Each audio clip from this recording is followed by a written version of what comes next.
Okay, should be good, should be good.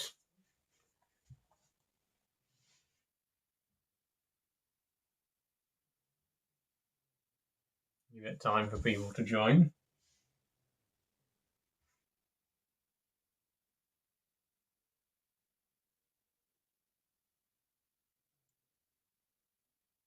Hello. 1 second.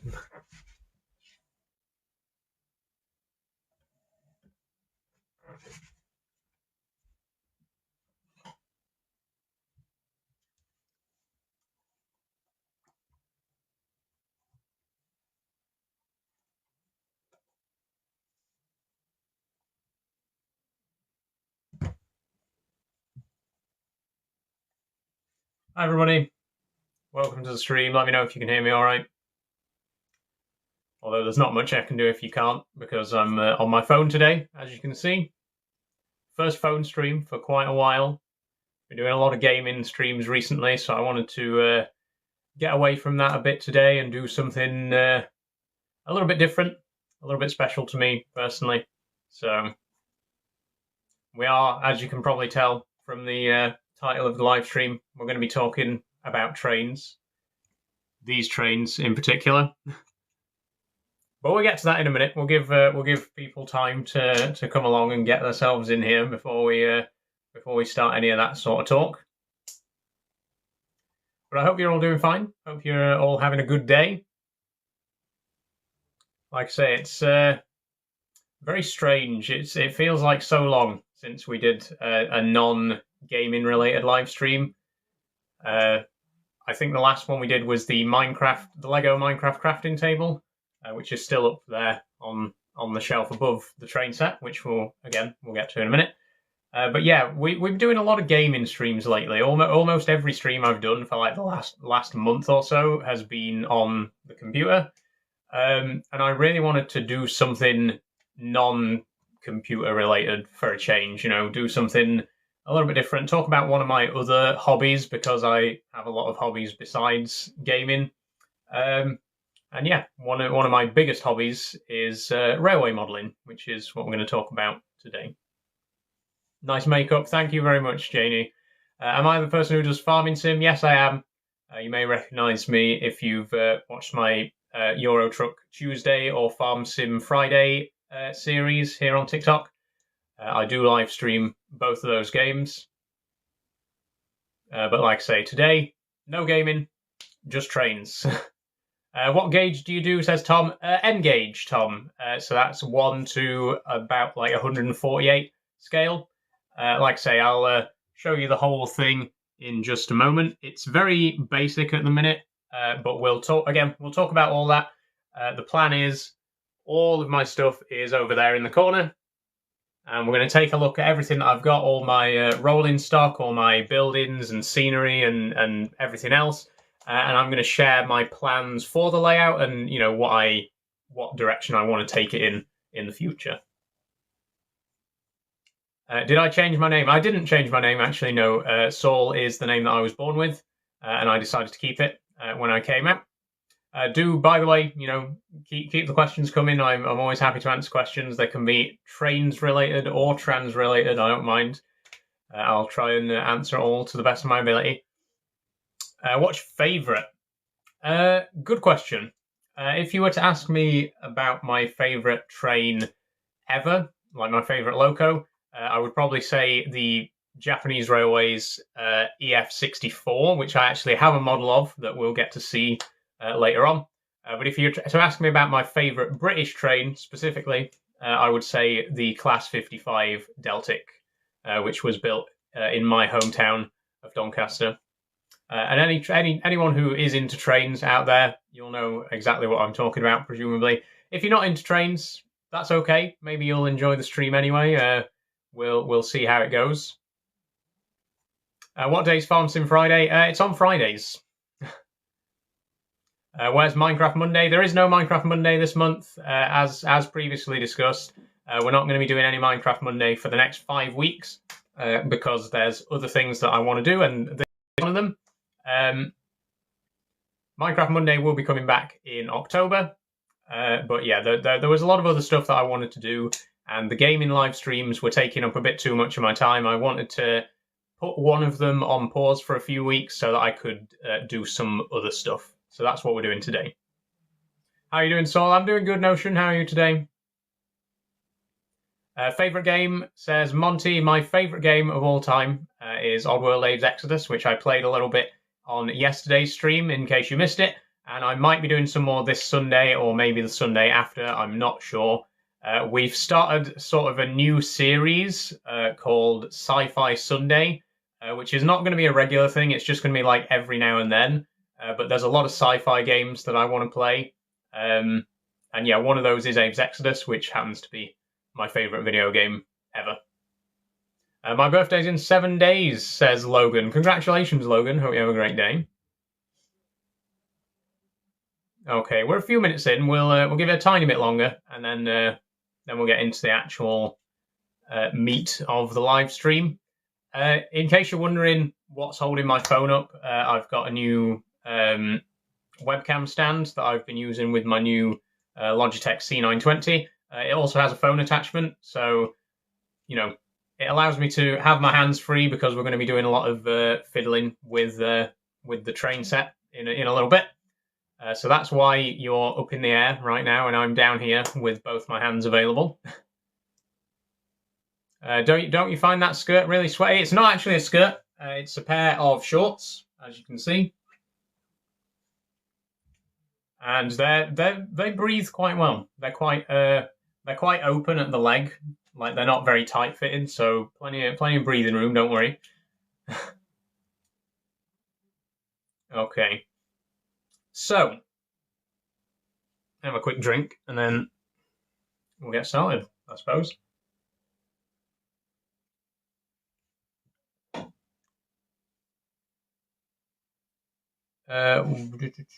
Few questions. I will try and get to questions. When are you next trucking? Tuesday. Euro Truck is always on Tuesday, so if you want to see me play Euro Truck Simulator, join me on Tuesday for that. Oh, and look, I'm putting my thumbs up and nothing's happening. If you've seen my previous live streams, you will have noticed that there was this thing that popped up on screen every time I did a thumbs up. This like cat emoji thing popped up. I managed to find out how to turn it off, so I can put my thumbs up as much as I like now. Again, it's a very niche reference, but if you've seen my previous in-person live streams, you'll know what I'm referring to there, and you'll be glad that it's finally gone. So anyway, let's get into it. Let's get into the actual live stream.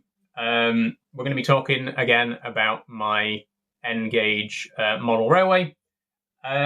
I want to kind of show you all the rolling stock I've got. That's quite a big thing.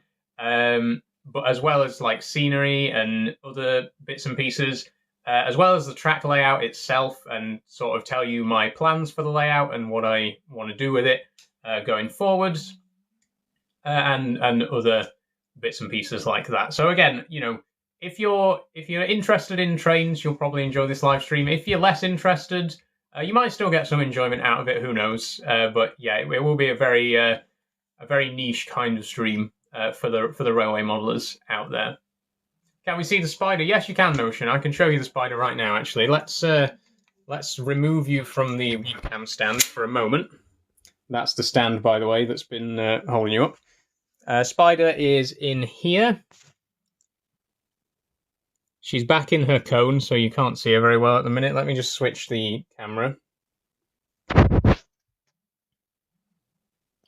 There she is. You can just about see her in there.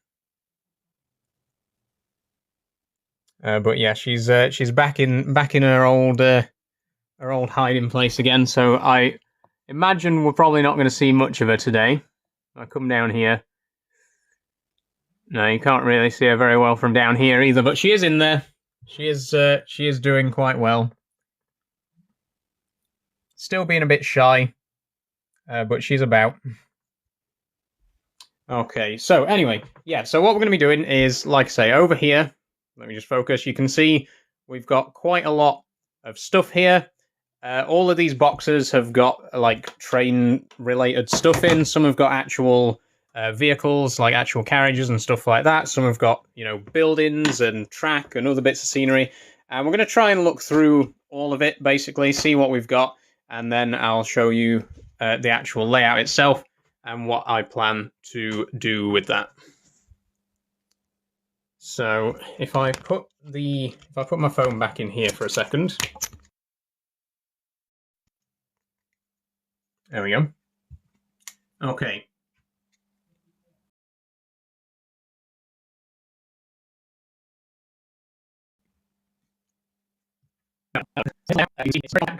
Well, let me. There we go. That's a little bit better. It's very compact. It actually fits on a shelf, and it matches the shelves above. In fact, I will pop you out again just for a second to show you. You may remember my Lego shelf that I've showcased before in a couple of videos, and then my top shelf's got the DVDs on. So the third shelf basically has been converted into a model rail baseboard, mounted a piece of MDF on top of it, and hollowed out the inside. Have a look underneath there. Cut the bottom off to run all the cables and stuff like that underneath it. And then we got a little shelf here for the controllers as well. They're not plugged in at the minute. There's actually no cables on this wall, so I have to run a cable from the other side of the room along the floor. But we will try and get that set up later and see if it still works. I haven't actually run anything on the layout for a while yet, so I genuinely have no idea if anything's still going to run. But yeah, so the basic idea was I wanted to have a layout that fit on a single shelf so that it could fit with my other shelves, and that's what we've got here. Down this end, though, I've also got something else. We got some folding wall brackets. And the plan is eventually to have like a second piece that's like removable, so that, you know, when I'm actually using the layout, I can put the extension in and run trains along it. And then when I'm not using it, I can take that down and fold the shelf down, and then the shelf fits in nicely with the others. At the minute, I've just got this stick. It's literally just a strip of wood with a couple of pieces of track nailed to it. But if I just attach this right now, you can see the kind of idea that I have with it. There we go. And then all of a sudden, we can now run trains all the way down to here. And like I say, the plan is eventually I'm going to replace this bit with like an actual full-size shelf. And then when I'm not actually running trains, I can just pop it out and fold the shelf back down like that. There is a pen mark on the wall where the shelf was supposed to go. We ended up putting it a little bit lower than it was supposed to be. But yeah, that's basically the idea of the layout in terms of the size and shape of it. We'll talk more about like the actual track layout later and what my sort of idea is for that. But what I want to do first is talk about the actual trains. You can see we got a few trains here, and I've actually got quite a few more trains over here as well, mostly in this box and in a couple of boxes here. And in there's a few bits and pieces as well. So we're going to try and look at as many bits and pieces as I can. Let me just put you back in here. There we go. And what I'm hoping is, yeah.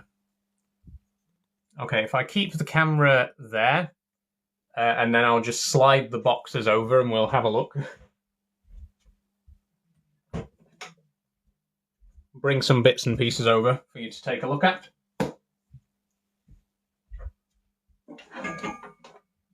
Ooh, watch the fingers. Okay, so we'll start with the stuff that's actually on the layout already, because I've got kind of a mix of different eras from history, as well as a mix of different countries, mostly British railways and Japanese railways. All the stuff that I've got out right now here is all British, but we will take a look at the Japanese stuff as well in a little while. So I guess we'll start with my first model that I ever got in N-Gauge, which is the Class 24 here. We'll talk about that in just a minute. First of all, just to clarify, I model in N-gauge, which is this size here. This is 148 times smaller than the real thing. And I've been modeling in this scale for about 10 years or so. My first ever train set was actually a Hornby set, so that was double O gauge, which is twice the size. Well, technically 4 times the size of N-gauge. But it takes up a lot of room. And I think the biggest advantage of N-gauge is that you can fit a lot more in a lot less space because, again, the scale is a lot smaller. So yeah, I switched to N-gauge about 10 years ago, and I've been modeling in N-gauge ever since. And this, like I say, this is the first N-gauge model that I ever got. It is a BR Class 24. Unfortunately, all the discs on both ends are gone, and it also doesn't run anymore. The motor in it died out like 3 years ago, but there it is. It is again BR Class 24. This came in a starter set called the Newspaper Express. It contained like a small circle of track plus this train and 2 carriages, which we'll look at the carriages after we've looked at the trains themselves. But yeah, again, there it is, the first ever train I got, and I believe the set cost like 150 quid or so, which again, it included the train, 2 carriages, and a circle of track, as well as a controller. So yeah, there it is again. There's the BR Class 24. I'll show you them all up closer later as well. I'll switch the camera around and you can see them up close with the big camera. Again, if you're into trains, you'll know what I'm talking about. I'll just say what class it is and you'll know what I mean. But if you want a closer look at them, we will get to that in a bit as well. Okay, because the first one was BR, we'll have a look at some other BR stuff. So next we have probably my favorite engine. We got the tiny little BR08, Class 08 shunter. These were everywhere in Britain at one point. I believe they came in like the 50s, so they had a very long life, and some of them are still in operation today.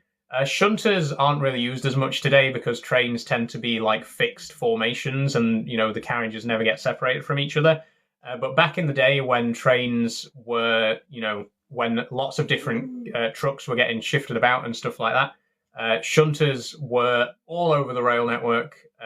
They were absolute workhorses, and you've kind of got to have one. If you're going to be modelling British railways, you have to have a shunter of some kind.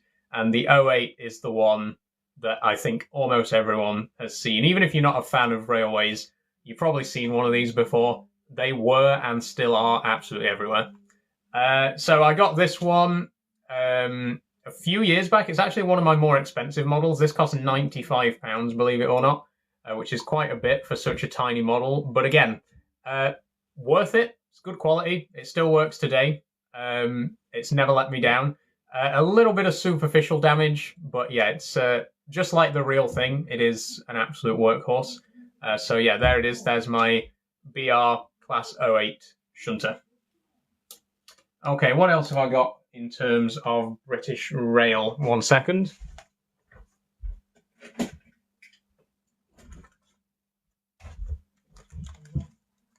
Okay, so I've got 2 more British Rail. First of all, we have this. This is I believe, either a 31 or 33. I'm not too great at identifying like the first generation diesels, especially because this doesn't have its tops number on it. It's numbered D5518, whereas my other ones, the 08 and the 24, these both have tops numbers. And by the way, these are both made by Graham Farish, whereas this one here is a Lima. If you are a railway modeler, you will probably be familiar with Lima. They don't have the best reputation for quality. This thing, quite frankly, is a piece of crap. It's also very out of scale. If I just put it next to the 24 there, you can see how much bigger it is, even though it's supposed to be the exact same height and width. The models are way less detailed. They're way cheaper. They don't last as long. This thing died after like a week. But it's not bad as a display piece because it's, you know, it's pretty decent for that. And then finally, for British Rail, we have a Deltic, which cost me £35 from a little model shop in Skegness many years ago. It also doesn't work because it is also made by Lima. So this thing didn't even work after I bought it. I spent £35 on this and it didn't work at all. This has never moved on its own. But that being said, it is a model of my favourite British locomotive, the Deltic, the BR55, which was built here in my hometown of Doncaster. This one is the Fife and Forfar Yeomanry. All the engines in this class had names, and that's this one. The bogies come off, and also the entire chassis comes apart from the bodywork. It's extremely cheap. The windows fall out. This is not a good model. Again, I do not recommend Lima models. They're not very good quality. It is a bit of a disaster of an engine. But hey, it looks quite nice. Let me just put it back together.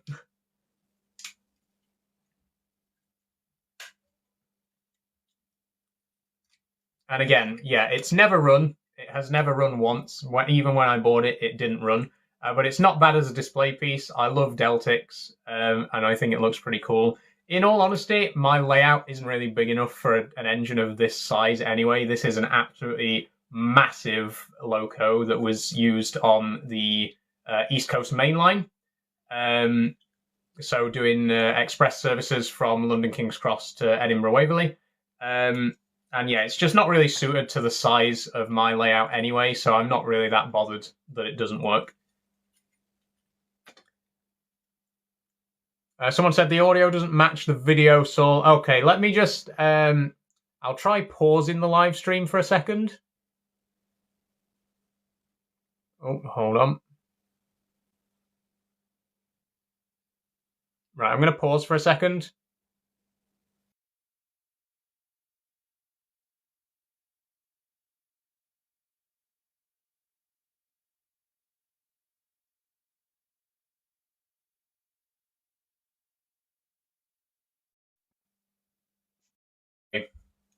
That hopefully will have synced the audio back up, because someone said my audio wasn't matching with the video. Do let me know if that's fixed the issue. Excuse me.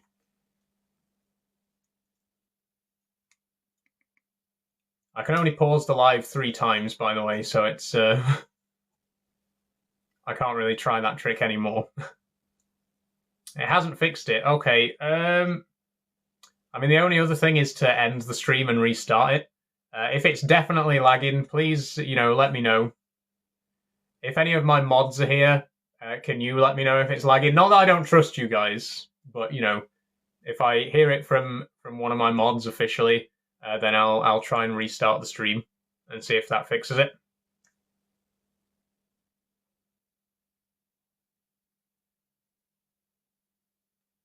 It is lagging. Okay, I'm going to restart the stream real quick then. Don't go anywhere because it will be back up in just a second, but we'll restart real quick and see if that helps with the audio syncing issue.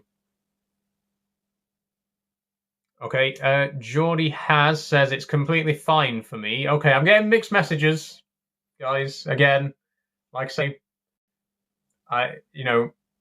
if it is lagging, I will restart it. But if it's not, then there's no point in me doing that.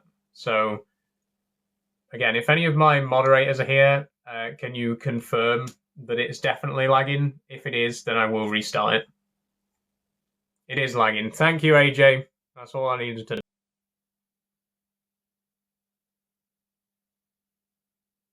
And we're back. Okay. Give it a minute for everyone to rejoin. And then we'll continue from where we left off. Sorry about that, everybody. Hopefully that's fixed the audio syncing issue now. I'd prefer not to restart the stream too many times. So, you know, if the issue is still there, you might just have to live with it. Well, we'll give it a few minutes for everyone to get back in, and then we'll continue.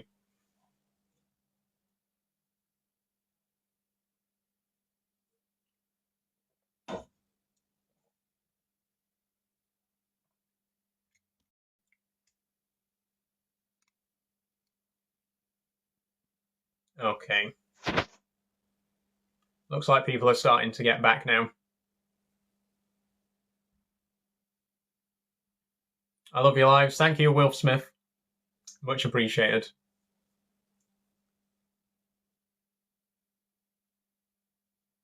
Fixed it. Great. Thank you, Notion. I don't, says Raymond Hingley. Then why are you still here, Raymond? Go do something else.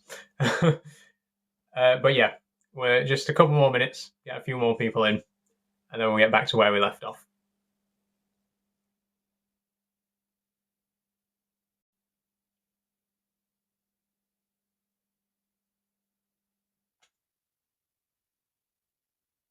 So fun, your streams. Thanks, Noah. Much appreciated. Okay. Soul made the lives better. I'm not sure who Soul is. If you mean Soul, that's me. She never went anywhere.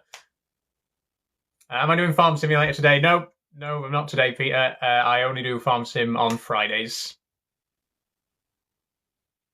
It's better now. Yes, it is, Aaron. And we got 60 people here, so we'll continue from where we left off. So just before the stream ended, I showed you the Class 55 Deltic.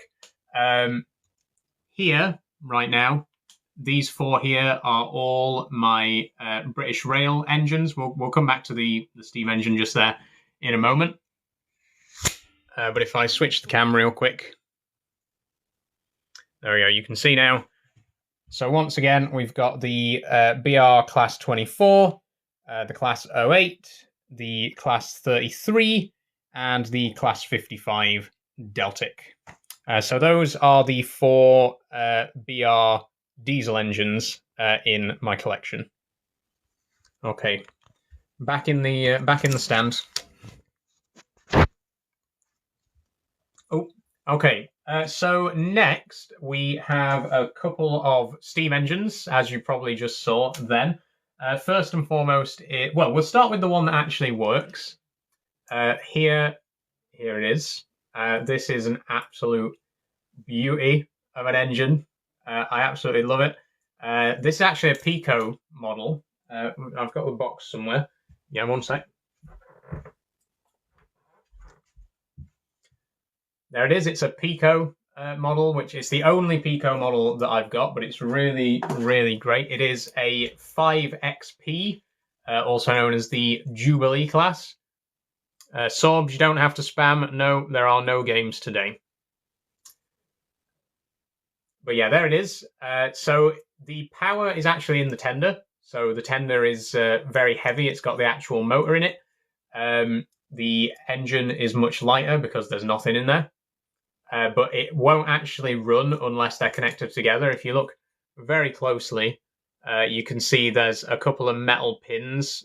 You can't see that at all because the camera won't focus on it. There's a couple of metal pins on the connector, and you have to actually have them connected together to complete the circuit. So it will only run as one piece, as it would in real life. But it's, like I say, it's a fantastic model of the Jubilee class. It's called Victory, which is number 5712, and it's here in its lined LMS black livery. This is the London, Midland and Scottish Railway. So this would have been doing runs up and down the West Coast main line from London Euston to Glasgow. So there's the, once again, the 5XP Jubilee class. That's my only working steam engine, but I do have one more. Just put it back on the track there real quick. Oh, so I also have this, and even if you're not a train fan, you might recognize this particular engine. This is the one and only Flying Scotsman. It doesn't work. It's a static model only, unfortunately. The wheels don't even spin on it. They are fixed in place. but it's a really cool little model, very detailed. And you got to have a Flying Scotsman, even if it's not a running one, even if it's only a display piece. It's really cool to have. Again, the Flying Scotsman was built right here in my hometown of Doncaster, and it was the first train in the world to go faster than 100 miles an hour. Debated, the city of Truro also claims that record, but officially, the Flying Scotsman was the first. It's probably the most famous train in history. I think it's a little bit overrated, personally. I'm more of a Mallard fan, but there it is, the one and only Flying Scotsman, and it's only got one tender. It's got the single combined LNER coal and water tender. It's in LNER green. Obviously, nowadays it has two tenders. It's got a coal and water tender separately. I'm not sure what livery it's in at the minute because I haven't seen it in person for a while. But yeah, that's the LNER green livery of the Flying Scotsman there. Okay, let me put this back on the track. Move these out of the way for a second.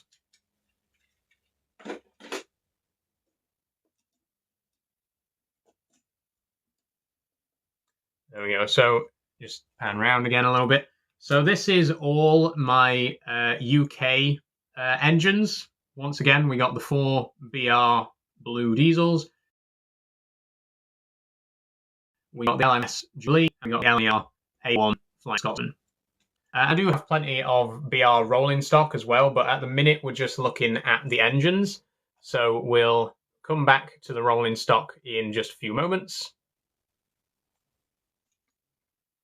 But first, I want to take a look way over at the other side of the world at our Japanese railways engines, because if you know from my previous videos and live streams, I'm a bit of a Japanophile. I speak Japanese. I've been learning Japanese for about 8 years of my life. I got a poster of Japan. You can't see it from here, but I got a map of Japan on my bedroom door, and I'm also a big fan of Japanese railways. So we'll take a look now at some of my Japanese engines, and then we'll come back and take a look at the rolling stock from both countries as well. So I'll just go and grab what I've got.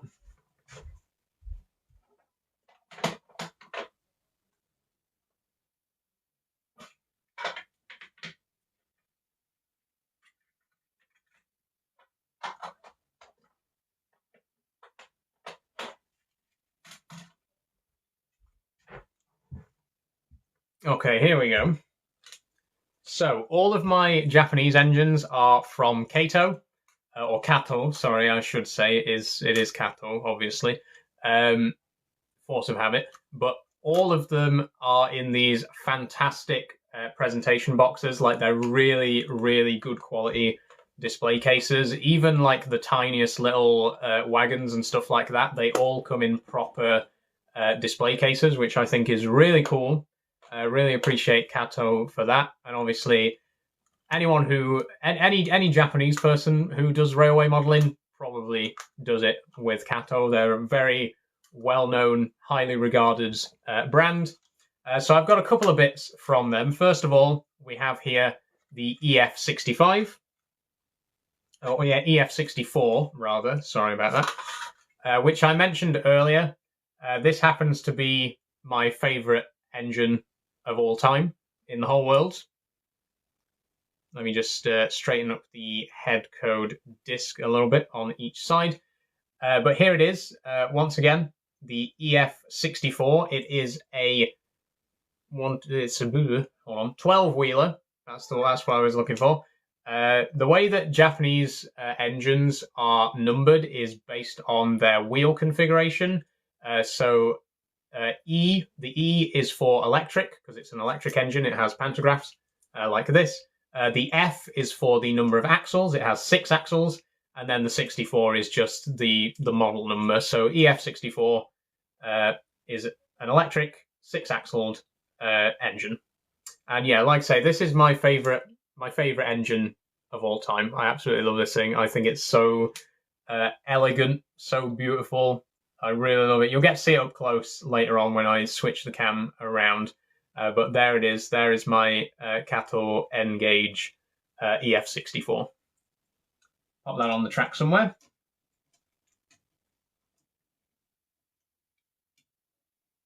Okay, then we have a pair of engines here. One powered and one unpowered. They're not in the boxes right now, but these are the Kiha 100 series. These are the actual engines themselves. Again, this one is powered, this one is just a dummy, but they are supposed to go together. They're a diesel multiple unit. If I just connect them up, they're very tricky to connect together, but once you've done it, there we go. There it is. So this is, again, the Kiha 100. It's very common. Well, it's not common anymore. It got withdrawn from service a few years ago, but until then, it was a very common sight on a lot of rural Japanese lines, especially in the north. I believe it was JR East that used these particular engines, but they're really cool. They actually have working lights once they're moving and once the power is on. The passenger cabin lights do come on. Again, because of the layout that I've got, unfortunately, there's not really enough space to justify these. You can't really get them up to full speed for the lights to actually work properly. So until I've got the space for a larger layout, they just kind of sit there in boxes.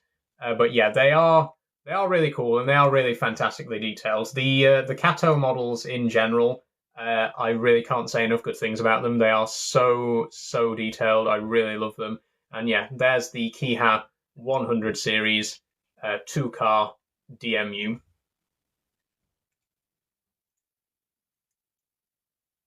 Very fiddly to connect together as well.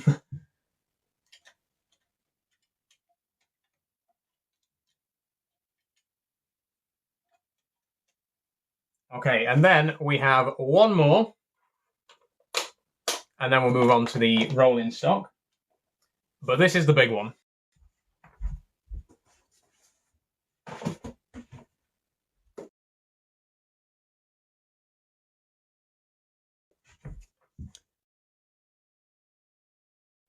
This one's really special. I really love this thing. If you are familiar with Japanese railways, you might be able to hazard a guess as to what is in here. Or if you can read what's on the front, you'll already be able to tell what's in here. This is the one and only Zero Series Shinkansen. There it is. A full 8-car set, not the 16-car set. That was way too expensive, but we have an 8-car set here of the original Zero Series Shinkansen, the first ever Shinkansen. Let me just pop one out. You might know it as the Bullet Train. Here's the lead car. If you don't know what it's called, you'll definitely know what it looks like. You'll probably recognize this. Once the fastest high-speed rail network in the world was in Japan. I believe China now has beaten them out, but the original Zero Series Shinkansen first entered service in 1964. And fun fact about this train right here, I've actually been lucky enough to go on board, but not in Japan. I've actually been on board the lead car unit at the National Railway Museum in York. It's the only Zero Series Shinkansen car outside Japan. And yeah, like I say, it's in the National Railway Museum in York. It's such a unique thing to have because, again, these don't exist outside Japan. Nowhere else in the world has the Zero Series Shinkansen. But in 2003, the government of Japan donated one single car to the National Railway Museum in York. So I have been lucky enough to see this thing in person, even though I've never been to Japan. But anyway, there is the 8-car set. There is a second kit that you can get to extend it into a 16-car set, because the actual Shinkansen is 16 cars.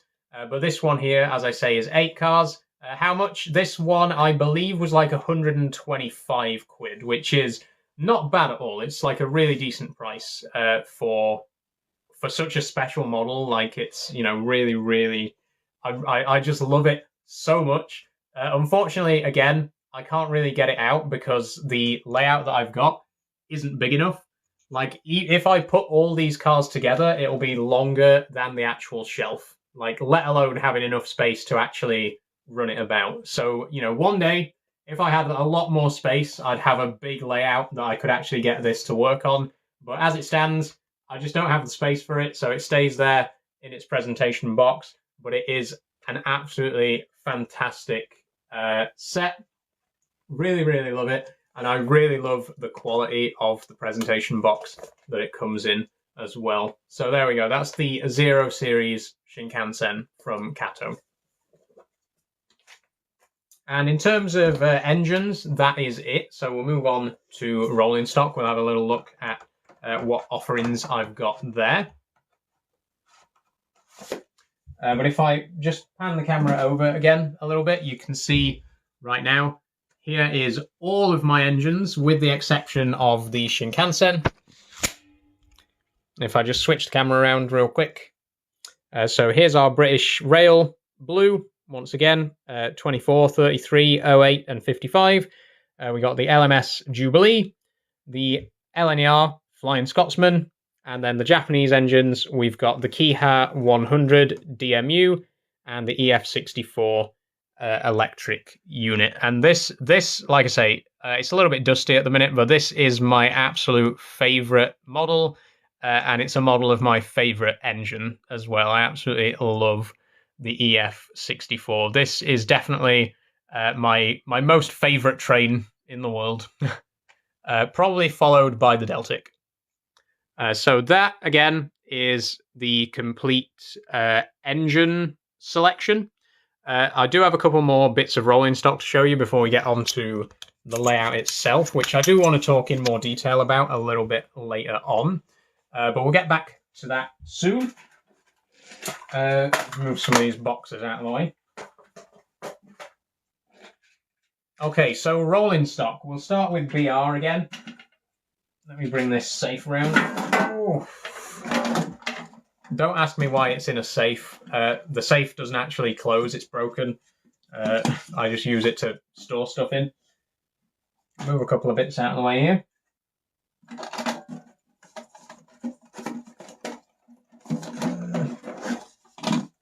Okay, there's those.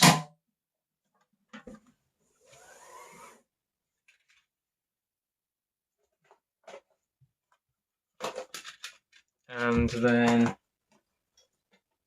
oh, that's it for BR. We'll get those ones out as well, though. Okay, so rolling stock. We'll start with passenger carriages, and as I was saying earlier, the 24 here, the BR Class 24, originally came with a set called the Newspaper Express, and that set also contained 2 carriages. So the first of those is BR Mark 1. Oh, I've just dropped it on the floor. There we go. So we got a BR Mark 1 passenger car there. And then to accompany that, we have a GUV news, which I'll pop out in just a second. 1 second. All of this stuff's in boxes, so I have to take a bit of time getting them in and out and stuff like that. Okay, so here's the GUV Express Parcels van.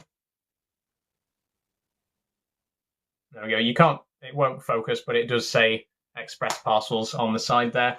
And again, that connects together with the Mark 1 coaches and the Class 24 to form the Newspaper Express service. And again, this was all in the very first N-Gauge starter set that I bought. I want to say about 10 years ago at this point. It has been quite a while since I first got into N-Gauge modeling.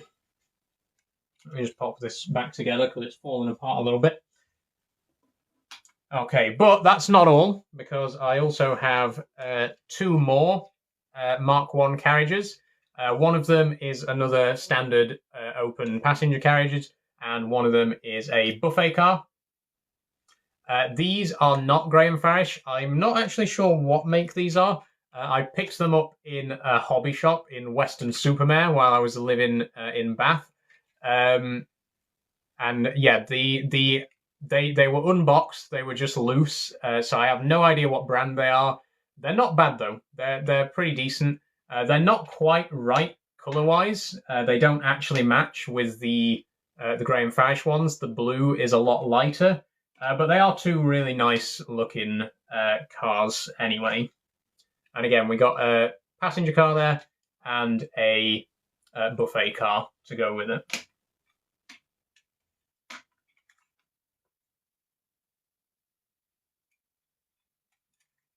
Just a second.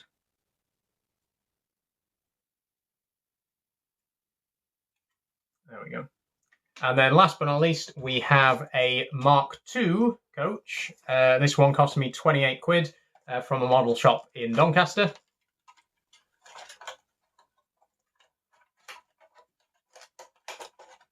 And it's currently my only Mark II coach. I'd like to get more because I do love the Mark II coaches. But this is another Graham Farish one. Here it is. There we go. And this is absolutely beautiful. It's got the double end doors, as you can see. It has a guard compartment in the middle there. Really nice. You'll see it's a lot longer as well, obviously, than the Mark 1s. This is a British Rail Mark 1, and then the Mark 2 underneath. And you can see that the Mark 2 is a lot longer, a lot more modern. The Mark 2, I'm not actually sure of the dates. I'm not that much of an expert. But the Mark 2 was a modernization of the Mark 1, and then that later became the Mark 3, which is what was formed part of the HST sets. So yeah, there we go. That's my BR Mark II coach there. And then we actually do have two more coaches, but they're not British and they're also not Japanese. Let me just pop this back away. Oh. Won't quite fit back together.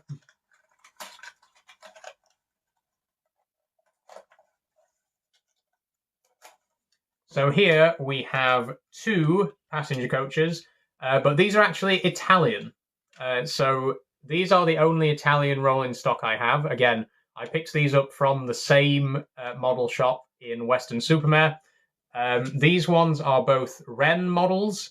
They are not really compatible with British rolling stock because they have a much bigger loading gauge. They're much wider and much taller. But they are really cool looking as well. I believe, same as with the Mark 1s, one of them is a passenger car and one of them is a buffet car, or it might even be a sleeper car, this one. I'm not 100% sure.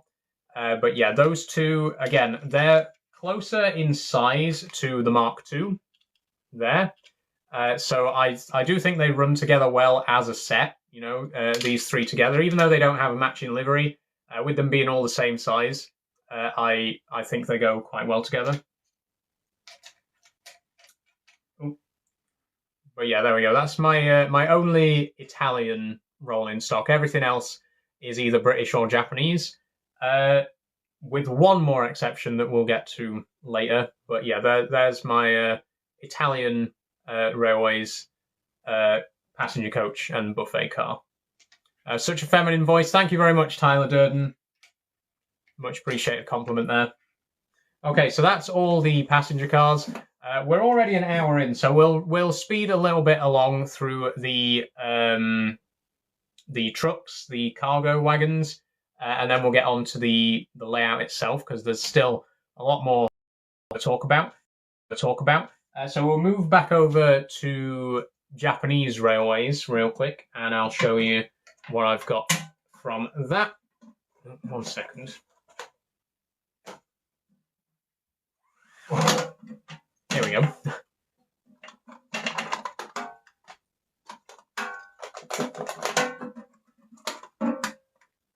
So, that didn't sound very good. Okay. So, we'll have a look at the Japanese rolling stock once again. Most of these are the same type of wagon, which you'll see in just a moment, but we have one unique one here. We have a tanker car. This is the Taki 13247. So again, pretty bog standard tanker car. Another dusty one because it did sit out of its box for quite a while before I put it back in. But there it is. Nice little tanker car. It's actually the biggest tanker car I have. The other ones are like British Rail, like pre-grouping and stuff like that, so they're a lot thinner. But this is a nice big one.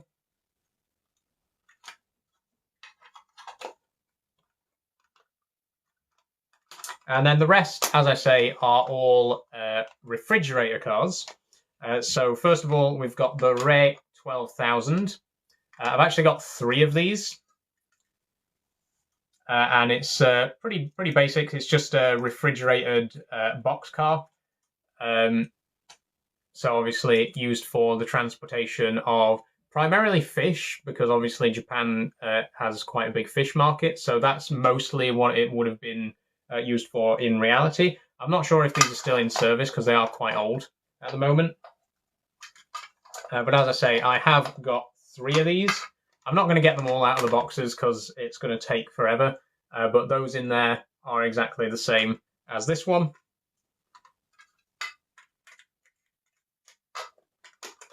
And then we've also got 2 larger refrigerator cars as well. These, again, they're still refrigerator cars, but these are refrigerator container cars.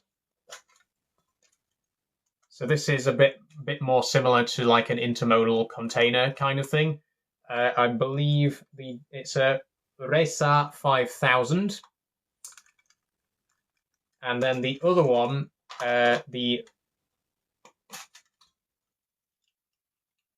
can't remember the name of this one because it's actually in the wrong box. It wasn't in its original box. But this is another refrigerator car with a brake van on the end. So obviously that would go at the end of a long train, and it pairs quite nicely with the full-size refrigerator car as well. So yeah, basically, if I want to do any Japanese rolling stock movements, it's all refrigerator cars. That's literally all I've got. But I think these 2 are quite nice together. I really love this one. I love the combined refrigerator car and caboose, I guess, is the technical term for it.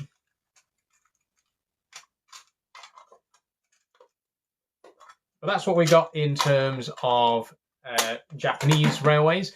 Pretty much everything else is in here, so I'll take a look in just a second. I do have one more in box, and that's this. Pretty bog standard merry-go-round hopper, which I'll just pop out real quick. Again, pretty useless on its own because these are supposed to be part of long trains of like 40 or 50 cars. I've only got 1, but it's pretty nice anyway. It's got some nice weathering on it. And this is a HAA hopper. So again, this will be used for transporting coal. They're no longer in use here in the UK, but they were historically. And yeah, these would be chained together with like 40 or 50 others. The trains would go very slowly under a coal hopper and fill them up one by one, and then transport them to the nearest power station. So yeah. There's my, again, HAA coal hopper. It seems there's a lot of people in this stream right now who don't want to be here, but they're here anyway. So the only person's time you're wasting is your own. I just want to get that out of the way real quick. Like, it doesn't bother me that you're here, but, you could be doing something better with your life considering the fact that you don't want to be here. But anyway, since you are here, I'm going to talk more about trains, and since you hate that so much, I'm just going to talk about them even more for your benefit. So, we got in here the last few little bits and pieces of British Rail rolling stock. There's also some cars and buses and stuff there. We're going to ignore them. for now. There's a lot of us interested in listening. Don't worry, Reggie. I know that some of you out there are genuinely interested. I just wanted to give a quick message to the people out there who aren't interested but are for some reason still here. But if you are genuinely interested, we got a few more bits and pieces in here. So most of it is LMS, London, Midland and Scottish Railway, which is all right because I've got the Jubilee class that I showed you earlier. So if I just move some of my other stock out of the way for a minute, we've got quite a few boxcars. Only one actually has LMS on it, this one here. The others are debranded, but you can tell, obviously, they are supposed to be LMS. Logan says, reported your account 3 times. You can report my account as much as you like. There's nothing reportable, so the reports won't actually be actioned. But, you know, go ahead, feel free. So I've got 6 of those altogether, 6 LMS boxcars there. And then to go with those, we've also got 2 LMS 5-plank wagons, one of which actually has a coal load in it. The other one is empty, but again, you can see both LMS there. And we've also got a LMS 20-ton brake van as well, which I really love. I absolutely love LMS brake vans. I think it looks really cool. And again, because we got so much LMS stuff, we can form a full consist of LMS rolling stock. I'll just try and set one up here real quick. Again, this here is the LMS 5XP. So we'll try and just make a little bit of a formation with these right now.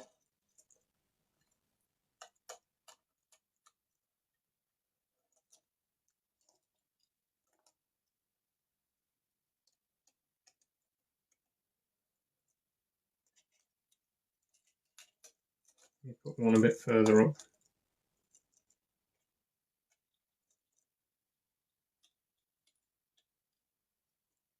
There we go. So if I just switch the camera real quick, you can see there's a decent selection of LMS rolling stock there, enough to make a decent length consist. Okay. Moving on. Oh, just pop you back into place there. There we go. So moving on, we've also got some, I believe, LNER. So we got a extended brake van here. This might actually be BR era. I'm not 100% sure. It's got a little guy in it, a little brake man there.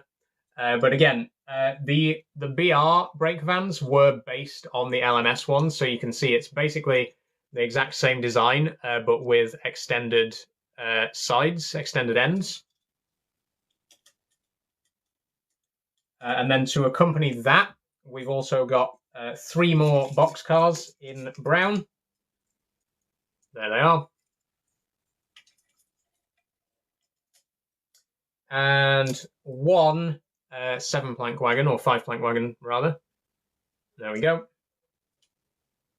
So again, a decent little chain there of brown. Not as much as the LMS grey, but enough for a little bit of a train. Once again, if I just connect these up real quick, I've just dropped one on the floor.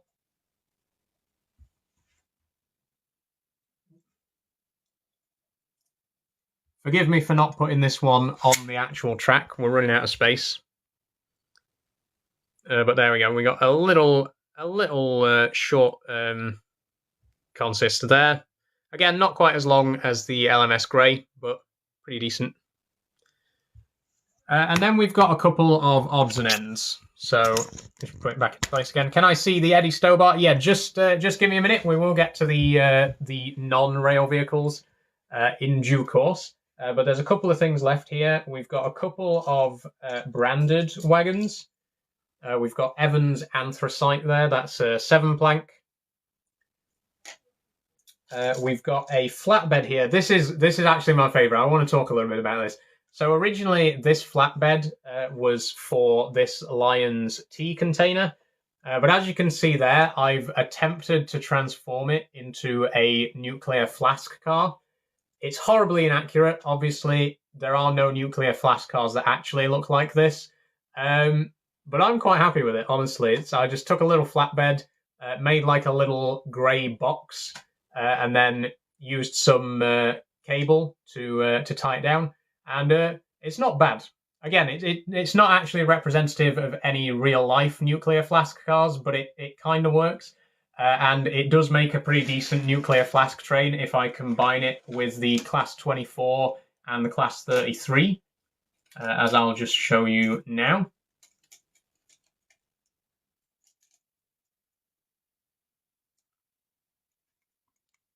Oh, there we go. There it is. So again, it's definitely not accurate to any real life nuclear flask cars, but it does kind of work. I think it looks really good, and obviously the 33 and 24 are like perfectly matched to haul it. So back in the early days of nuclear waste transport in the UK, you might have seen something like this. I would doubt this exact consist ever existed, but you know, it looks pretty cool. And like I say, that's a custom job. That's you can probably tell because it's not a very good custom job, but I'm very happy with it. I'm very happy to have my own nuclear flask car for my layout. Okay, and then a couple more bits. We've got another. I'm not sure which wagon this is. It's another 7 plank, but it's unbranded. We got a 5 plank with a tarpaulin and triangular ends. And then last but not least, oh no, hold on. We have a dairy wagon, Royal Daylight, which again, my only like British Rail or like BR, not British Rail, but British Rail Network. You know what I mean? My only British tanker car. But I do have one other tanker car, a Shell one. This one's actually German. So this is my only piece of German rolling stock. Again, everything that I've got is either British or Japanese, with the exception of this, which is German, and the 2 passenger cars, which are Italian. But there you go. There's a nice Shell tanker car there. So that's all of my rolling stock. That's absolutely everything that you can see there. There's quite a bit of it. I'm going to have to pack this all away after the stream, which is going to be great fun. But there it all is.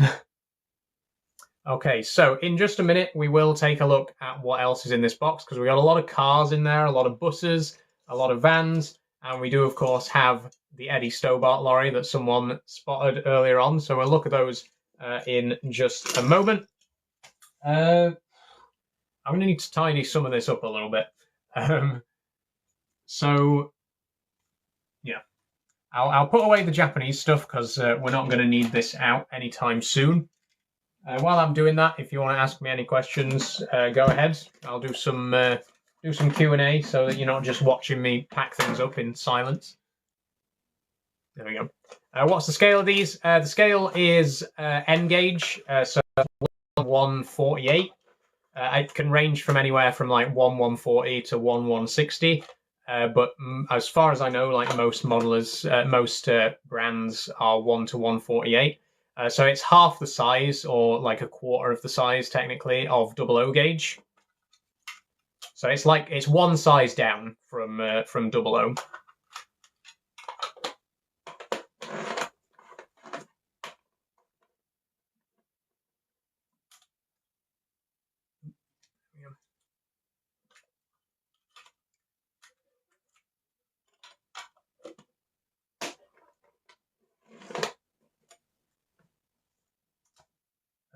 I'll put a couple of these away as well, actually.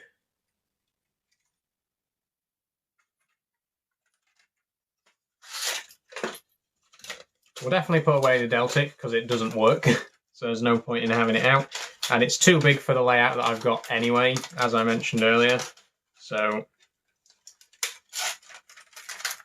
pop that back in there. I use double O gauge, says Aviation Josh. So I originally started with double O gauge back when I first started railway modelling. I got like a Hornby starter set when I was like 10 or 12-ish. And I really did enjoy it. I got another starter set like a couple of years later, and I built up the layout a decent amount. But it just takes up too much space for me. Like I prefer N-gauge for the compactness of it. You know, you can have the same amount of layout, basically the same amount of track or whatever, in a much smaller area. So I've always preferred N-gauge. But yeah, I did originally start with double O gauge way back when, and I've still got a little bit of double O gauge in the form of a few static models up there. I think there's 12 of those, but none of those actually run. Like I say, they're all just plastic static models. That's the only sort of double O gauge stuff that I have. Okay, what was I doing? Love that tractor. Thanks, Kate Matu. I'll get that down, actually. 1 second, because this is very special.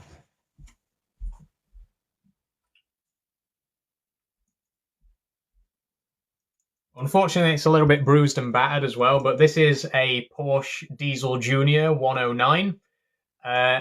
It's a Revel model, and I actually got it as a promotional gift for Farm Sim 22. The kit came with like a download code to download the same tractor in Farming Simulator 22, which is pretty cool. And yeah, the model has seen better days. It's quite a flimsy model, if we're being quite honest. But yeah, it's a really cool idea to have, like, you buy the model and then you can download and play with the same tractor in game. I think that's a really cool idea. So yeah, that's my Porsche Diesel Junior 109 there.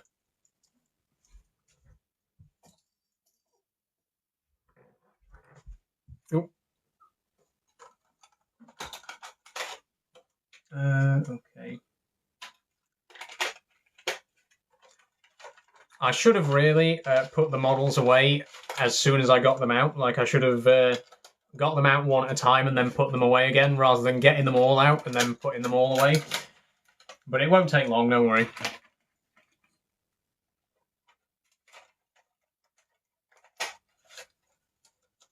And like I say, if you've got any questions, you know, go ahead, feel free. They don't have to be train related. It could be about whatever. Sorry to bother, but can I see the Eddie Stobart quickly before I have to go? You certainly can, transport around the north. I'll show you that real quick. We'll come back to it later, but just for the benefit of anyone who wants to see it real quick, I do have an N-gauge Eddie Stobart lorry there. Unfortunately, I have no idea what the name is on the front. I've tried so hard, but no matter how much you magnify it, the name on the front is sadly unreadable. But it is really cool. There's the actual truck itself, 6 wheels. And the container, also 6 wheels. Oh, there you go. So for anyone who wanted to see the Eddie Stobart lorry,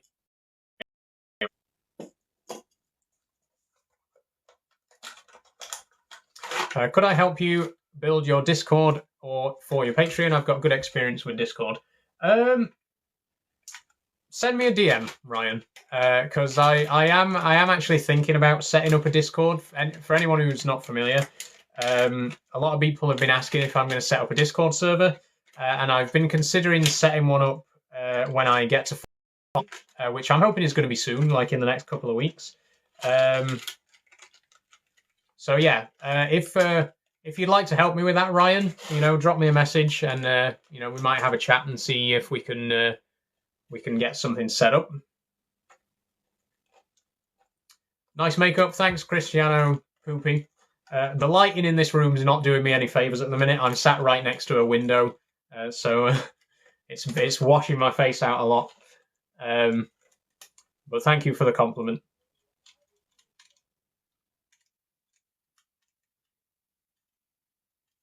I've already sent you a DM. Thanks, Ryan. I'll check that out after the stream. I'm actually wearing eyeliner today as well. You probably already noticed, but what you might not have known is this is the first time I've ever worn eyeliner in my entire life. I tried it once before, and I got it directly on my eyeball, and then I said, I'm never doing that again. And that was about a year ago. But I finally decided to give it another chance, and fortunately, I didn't get any on my eyeball this time. And it's a bit rough because again, I've never done it before, especially around the inner eye. Very rough, but I'm quite happy with the flicks at either side. Like I say, it's the first time I've ever done it, so I'm quite happy with the result. If I not to brag, but I think I've done good. Okay, what next? Lena. Ooh, ragging stuff about now. The Flying Scotsman can go back in there as well. And actually, all of the other carriages, sorry, they can go back in. Oh dear. Is that your real hair? Yes, it is, Ollie. I've dropped another vehicle. 1 second. Yes, it is my real hair. I've been growing this for about 3.5 years. And I've started to experiment with this a little bit more as well. Previously, I've only ever worn it in a ponytail, but I've started experimenting a little bit. Yesterday, I wore it in a plait for the first time. I've tried wearing pigtails a little bit. I do want to try and style it a bit more because, like I say, previously I've only ever worn a ponytail like I'm wearing today. And I think a ponytail is the most practical way to wear it when you're doing work and stuff, you know, when you're doing a lot of leaning over like I'm doing today. But I did want to try other styles, and I'm glad that I've finally started to do that. I'm in a bit of a phase at the moment of trying out new things because it's been quite a while since I tried, you know, updating my wardrobe and you know trying some new makeup techniques and stuff like that. So just recently, I've been pushing the boat out a little bit more. I've been experimenting a little bit more with my makeup and with my hair and with my outfit as well. This is actually a brand new outfit that I got earlier this week. I love it. It's very sporty. I don't really wear sporty outfits all that much, but I think this one is really nice.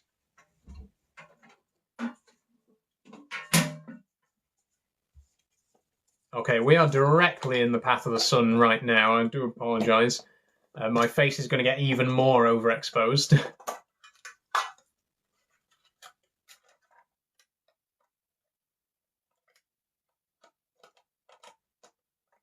But again, as soon as I've finished this, as soon as I've finished packing these back up, I'll show you some of my other stuff that we've got that I've got planned. Am I not playing games today? I'm not today, no. I wanted a break from games. There's other stuff that I wanted to do. This is one of the things that I've been wanting to do for a long time. Believe it or not, quite a few people have actually asked about my railway model, about my trains and stuff like that. And it's a hobby that I've wanted to talk about for a long time. So I'm glad that I've finally gotten round to doing it today.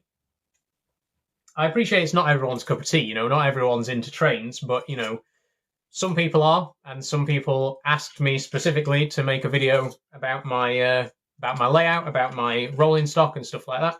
So that's basically why I'm here today.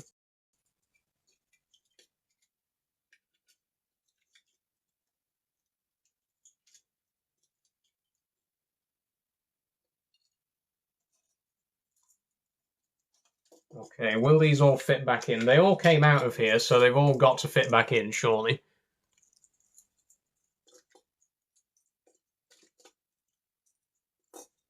They're not a very great fit, but they should go in there. Why are you so veiny? Because I am underweight. Not by choice, by genetics.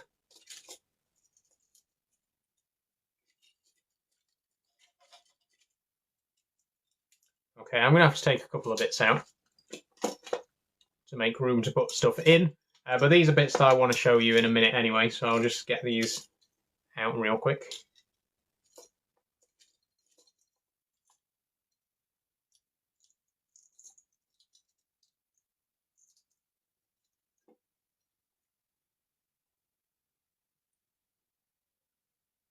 There we go. And these as well. There we go. Ooh.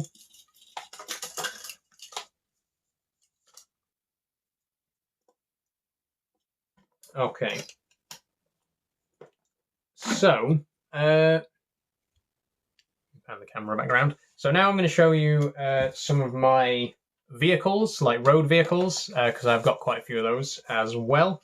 We'll start off with the Eddie Stobart, which I showed you earlier. There it is again for anyone who didn't see it before.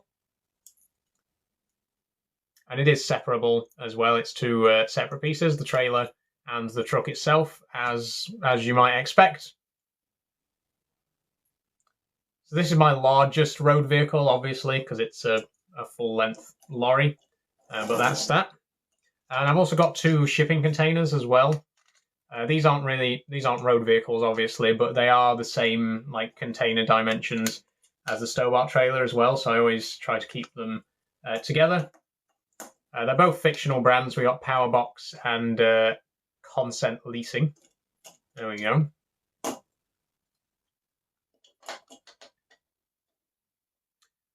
Your fave James says, I wipe my ass with the trans pride flag. Well, there's my trans pride flag. If you want to come round and visit anytime, feel free. I won't stop you. Okay, next up, we got some buses. So I've got 3 buses here.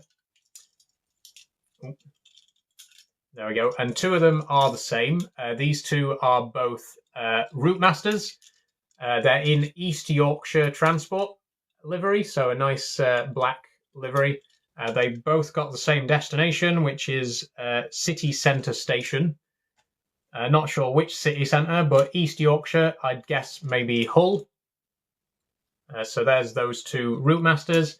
And then I've also got an AEC Regent number 3, which I prefer. I think this is a much nicer looking bus than the Routemaster, to be honest. I'm a Routemaster hater. Sorry, not sorry. There's the Regent 3, and this is in, I think, Bradford Transport, blue and cream livery. That's a really nice one. I think this one looks really cool. Then we've got a Network Rail van, of course. You've got to have a Network Rail van if you're going to model a British Rail scene. You've got to have a Network Rail van. So there it is. What livery did North East have? This is the North East one. This is East Yorkshire Transport. So Hull. What else is in East Yorkshire? Pretty much nothing. So I would guess Hull. But yeah, this is East Yorkshire Transport livery there. Okay, then we've got a few cars. A couple of these are not like nondescript cars. I won't talk about those. But we do have some familiar cars that you might recognise. We've got here Farmland, says Citizen Phillips. Yeah, that's pretty much it. There's Hull, and there's a lot of fields, and that's the East Riding of Yorkshire, basically. Okay, so in terms of cars, we've got a light blue Ford Anglia here. Maybe familiar to you if you are a Harry Potter fan, which I am not anymore, but the car itself is pretty cool. Again, nice light blue Ford Anglia. We got a yellow Ford Cortina. Cortina, not Contina. Got a yellow Ford Cortina there. Another really cool looking classic car. And then one that I'm sure you'll all recognise. We have a Mini Cooper black bonnet in lime green. This is, of course, Mr. Bean's Mini Cooper. It is actually his exact one as well. It's got the same number plate as well, which you can't see because of the camera focus, but there it is, a little lime green original Mini Cooper. And we've also got, I think, Daimler. Nice big family car. Nice big posh car. And we've also got the one and only Citroen. Is it CV3, I believe it's called? You know the one. You know the car that I'm referring to. Well, I've got one right here. There it is. 2CV, that's the one. Thank you for correcting me on that. I knew it was CV. It was something CV. So there's the classic Citroen 2CV. And I've also got a little post office motorcycle and sidecar, which I've just dropped on the floor. There it is again.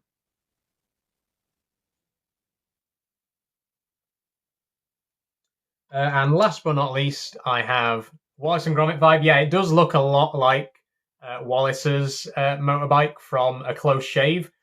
That's not actually why I got it, but as a big fan of Wallace and Gromit, it is pretty cool that this does look quite similar to Wallace's motorbike.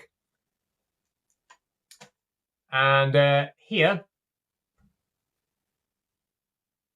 depending on your perspective, you may or may not consider this a vehicle. I, of course, do consider this a vehicle because I'm a huge fan of Doctor Who. It is, of course, a classic British police telephone box. It's not specifically the TARDIS, but I like to imagine that it is the TARDIS because I like Doctor Who. So that's that. And then last but not least, this isn't technically related, but I do have this little thing that I think is really cool that I'd like to show you.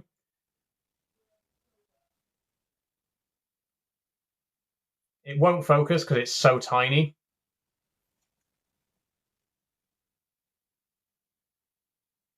Oh.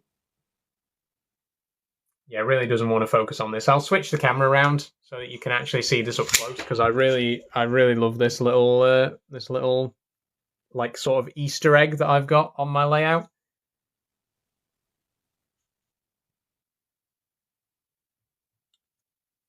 Move it back a bit. There we go. So if there's any... one sec. It really doesn't want to focus on it, unfortunately.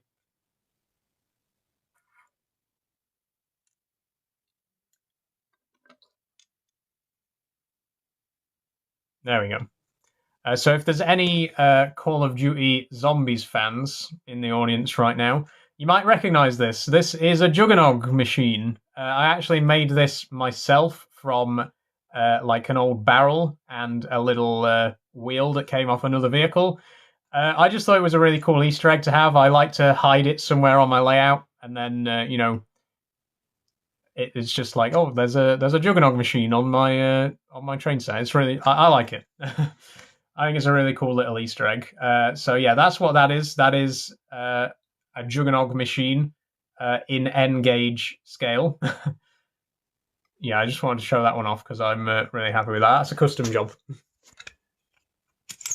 Okay, anyway, that's all for the road vehicles. So I'll just pan around again. To recap, we got 3 buses here, 2 East Yorkshire Transport and 1 Bradford.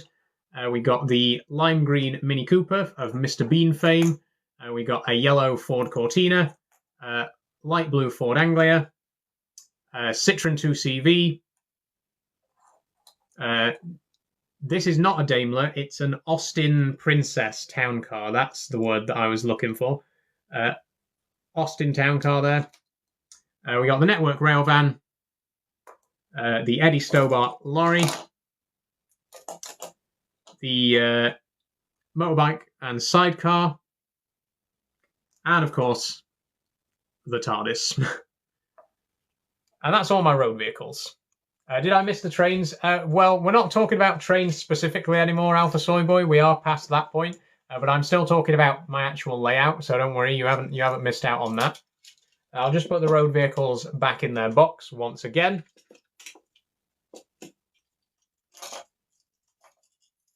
Is it trucking tomorrow? Yes, it is, anonymous user. I will be playing Euro Truck Simulator tomorrow, if you're interested in watching that. What about the model houses and trees? Don't worry, Jensen. I'm going to be getting to that in just a moment. I actually don't have any foliage. I think I've got 1 tree, but apart from that, nothing else. But I do have a few buildings that I'd like to show you as well. Any Lego sets? Yes, I do. Up here on the top shelf there is my Lego collection. I'll show it you real quick. There's my current Lego collection. We got the Lego Icons Vespa. We got a mock TARDIS, the Minecraft crafting table, a mock of the Nostromo from Alien, and Kingfisher. And again, all of those, there is a video on my channel from fairly recently, which is like a Lego tour. So if if you want to see all of my Lego, there are videos on my channel.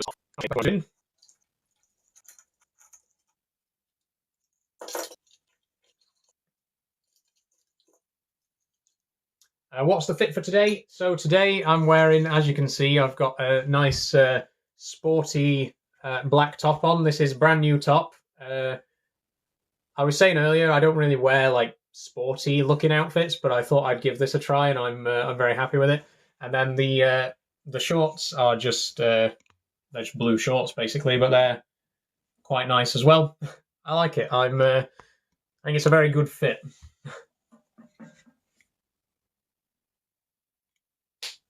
Anyway, that's all for the rolling stock. 1 second. Yeah, that's all for this box here. Just googled it. Our buses in Middlesbrough were British racing green and cream livery. Very nice. That does sound really nice, Reggie. When I lived in Bath, we went to me and a couple of friends went to the M Shed in Bristol, which is like a history museum kind of thing in Bristol.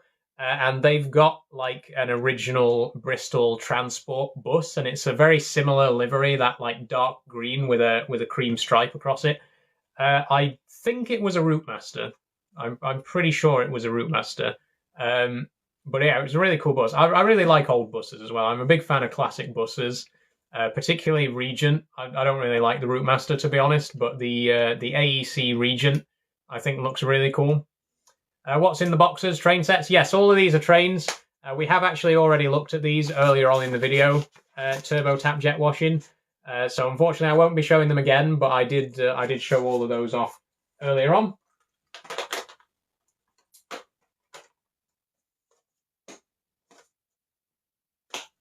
Ever been to Swindon? Nope, and I don't plan to be honest with you. I did have a mate who lived in Swindon when I was at uni, and he tried to convince us all a few times to visit his house in Swindon. We never did. I've never been to Swindon, and I'm quite grateful for that fact. No offense to anyone who does live in Swindon. Anyway, I mean, I'm from Doncaster. I can't really talk about shit places to live, but you know.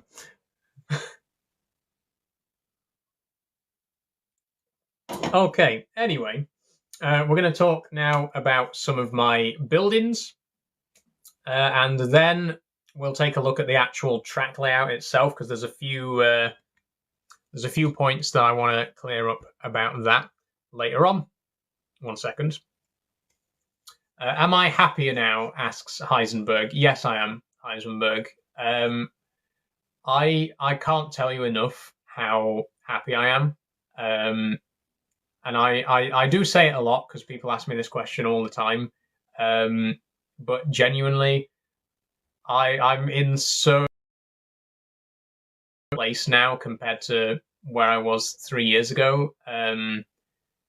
This has been like life-changing, literally, like as much as it possibly can be. And I'm so much happier now than I could have even imagined 3 years ago. Like I genuinely couldn't imagine being this happy in life 3 years ago.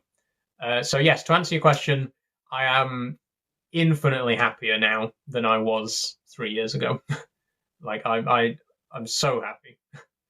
Anyway, let's talk buildings. So we have a couple of buildings, I think, in the safe still. Have a look at those first. Ooh.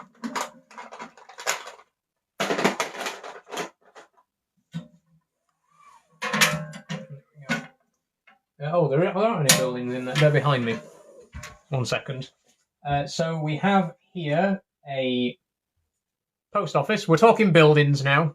Most of my buildings are Metcalfe models. They're like flat pack card models that you have to build yourself. This one here is a village post office, which is really cool. This is probably the best one that I've got, like in terms of how well put together it is and all that kind of stuff. Some of the chimney pots have broken off on one side, but apart from that, it's in pretty decent condition. So yeah, there's my post office. The rest of my buildings are in one of my big boxes, so I'll just go and grab those real quick. Here's the big boxes that have got most of my stuff in. I think the bottom one has got buildings in. Let's have a look. Have I got makeup on? Yes, I have. You can probably tell my eyes don't naturally have flicks at the side like that. Okay. So here's most of my buildings. We got a couple of houses. These are very badly damaged, as you can see there. The roofs are broken off. Some of the windows are missing. All that kind of stuff. So I've had these. These are probably the oldest buildings that I've got, so they're not in very good condition. But yeah, there's one.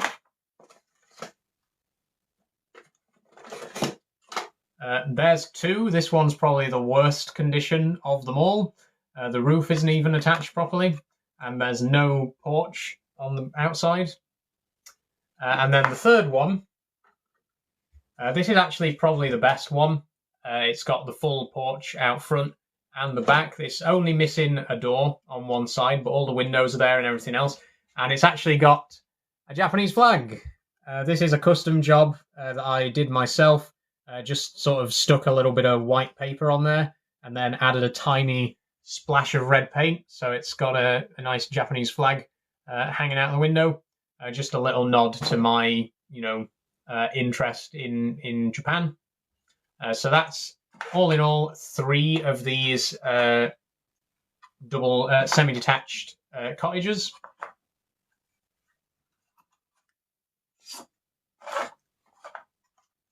Okay, then we've got these ones are in very bad condition because they're made of much thinner card, but they still look pretty decent. So this one's a little sort of corner shop, and again, not very square.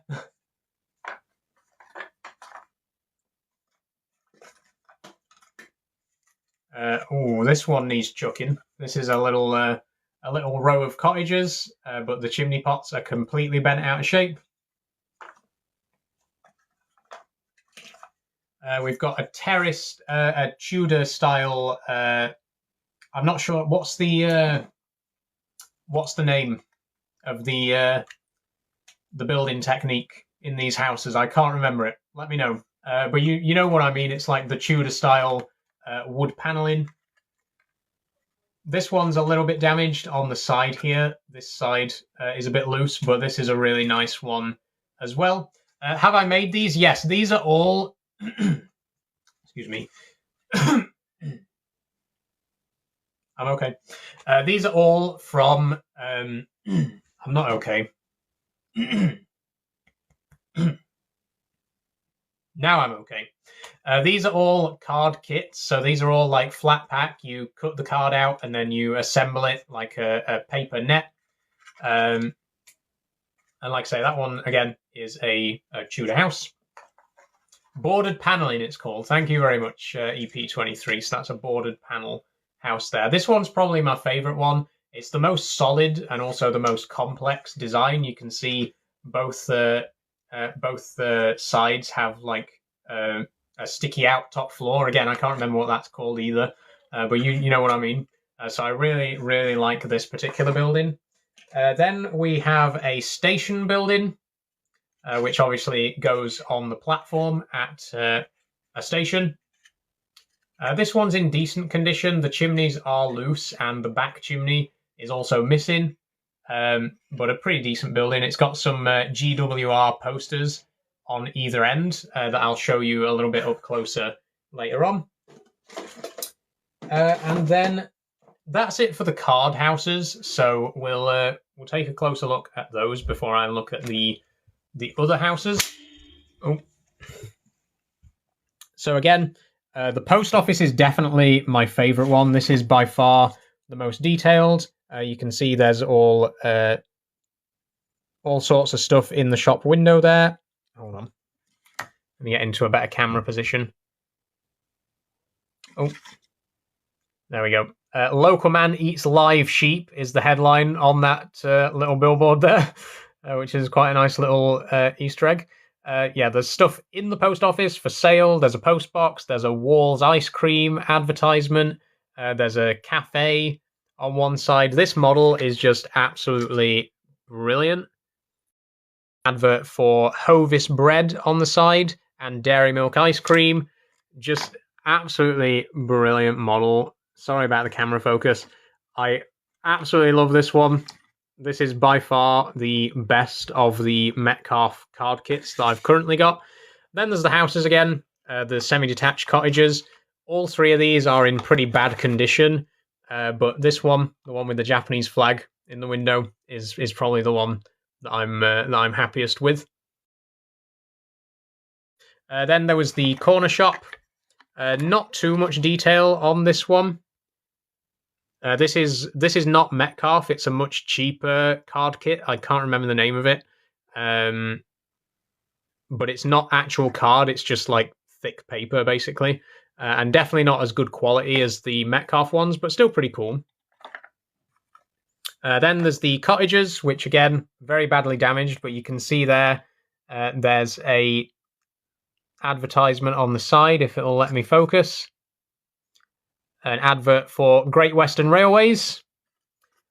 Most of these buildings have GWR posters on them, even though my layout isn't actually GWR, but anyway. Then the station building itself, again, got a few more GWR posters on it there. You can see the end there. We've got a poster for, what does that say? Paignton. And, God, I can't read that one. It says it in the bottom right, Oxford. So we got Paignton and Oxford posters.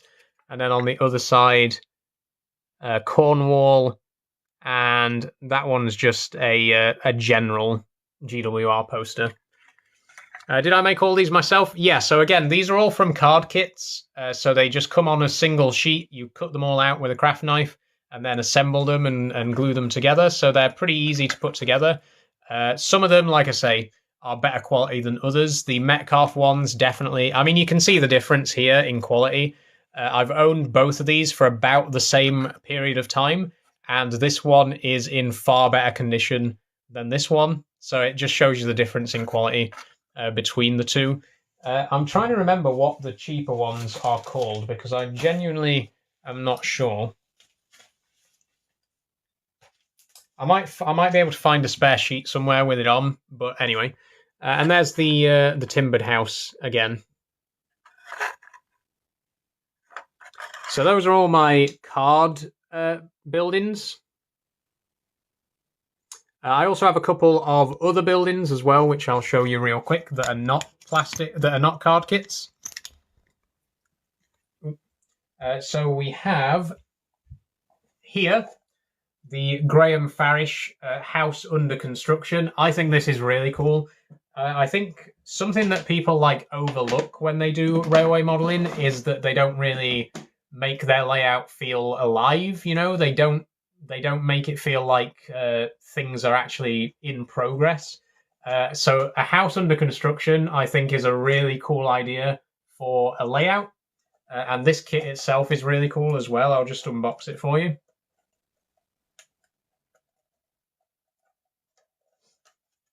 So this is a Graham Farish kit.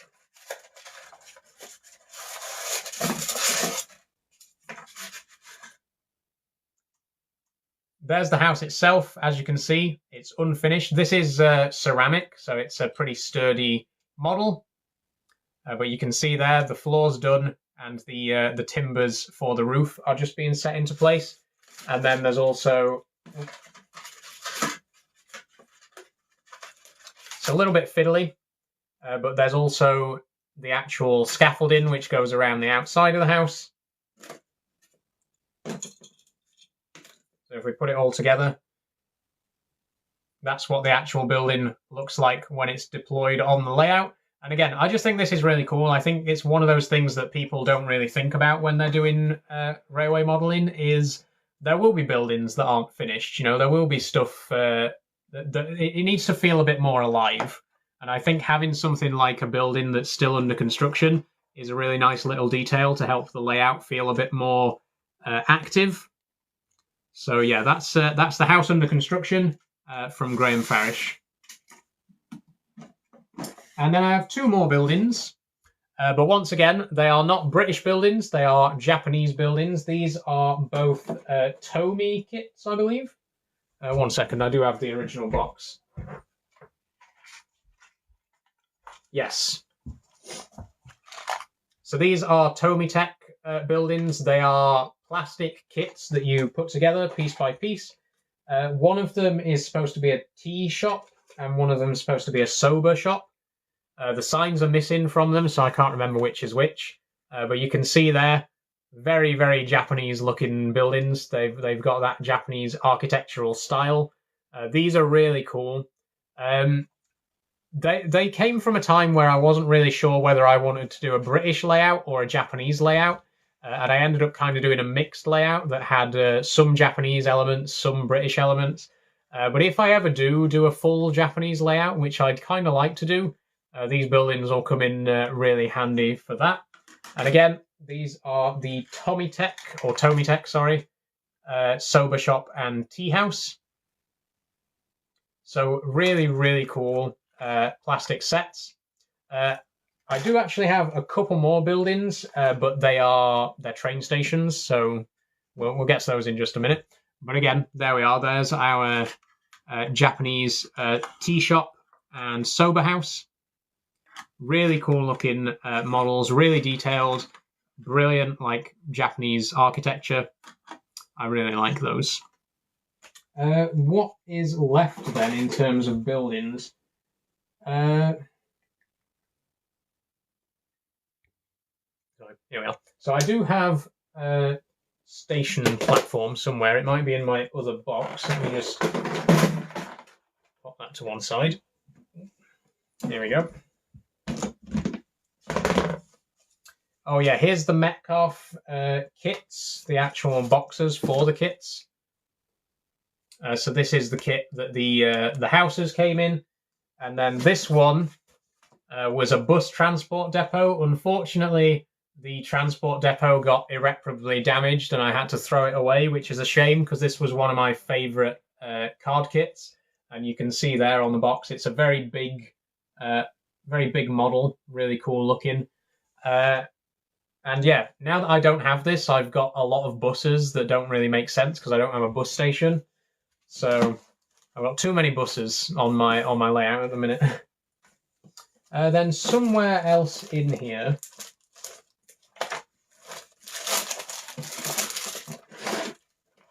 what's in here? 1 second. Aha! This is what I was looking for. Let me just draw my curtains real quick because the sun's getting in my eyes.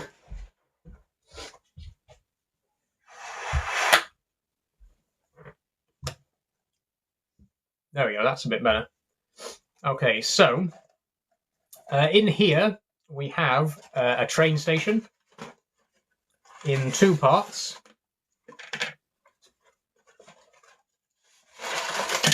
Oh dear.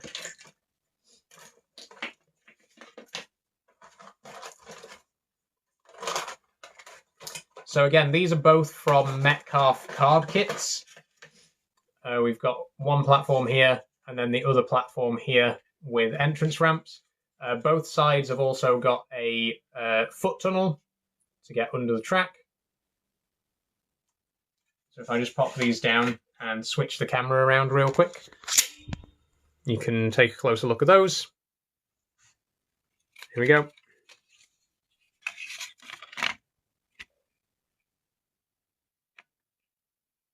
Oh. So this is platform 2, the smaller platform, and then this is platform 1, the main platform. And obviously the actual station building is supposed to go here on the platform like that.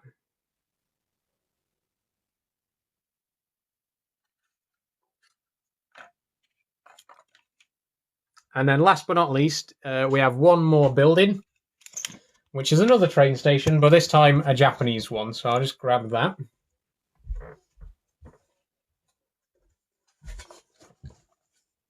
Okay, so in here we have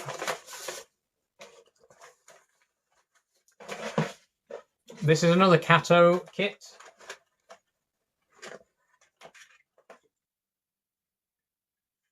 There's the first piece. There's the second piece, which this is supposed to connect to. 1 second.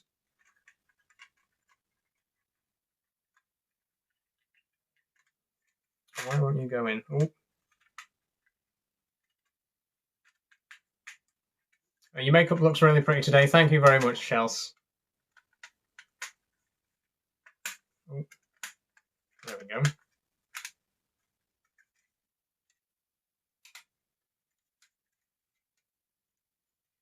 And then the two ends. So these all connect together into one larger platform. Oh.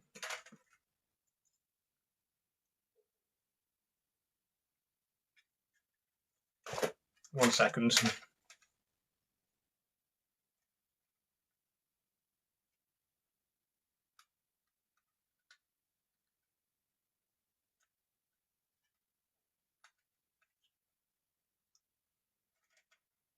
Where's this supposed to go? Aha, there we go. Sorry about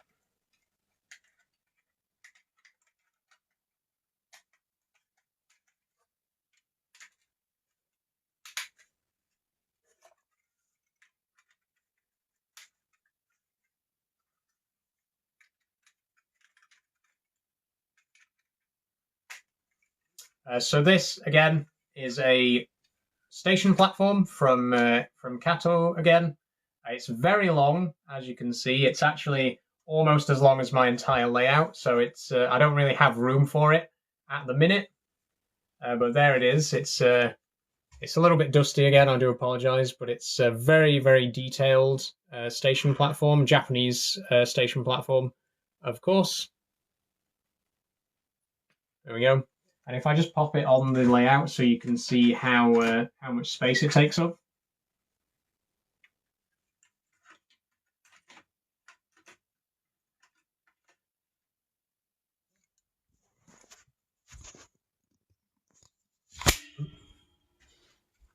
There you go. It takes up almost the entire length of the shelf. So basically, there's no way that my current setup is big enough to actually use this station, so it just stays in its box for now. But yeah, that's a standard length Kato Japanese station platform. Oh, 1 second. Oh, there we go. Okay, I'm going to put that one straight back away because, again, it's too big for me to actually justify having it on the layout. There's nowhere near enough room for it. But fortunately, it does click apart into 4 much smaller modules, which is nice. Just put those back in there.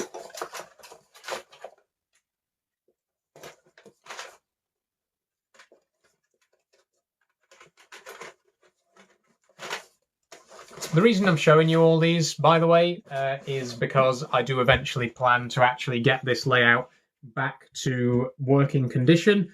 At the minute, most of my stuff is in boxes. But as I say, it's I've been wanting to get back into it for a while because it's been a project that's sort of been put on hold for a few months. And what I'm going to do now is I'm just going to put these buildings away, and then I'll show you what my actual plans are for the layout and what direction I want to take it in.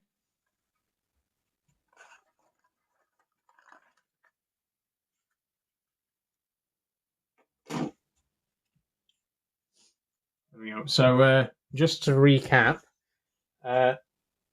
all of this is train set stuff. We got buildings, we got cars, we got rolling stock, we got a lot. We got a lot, and obviously I'm not going to sort through it all today. I just wanted to sort of show it off, but I will be putting this all on the actual layout at some point. So in just a second, I am going to show you what I've actually got planned for the layout specifically.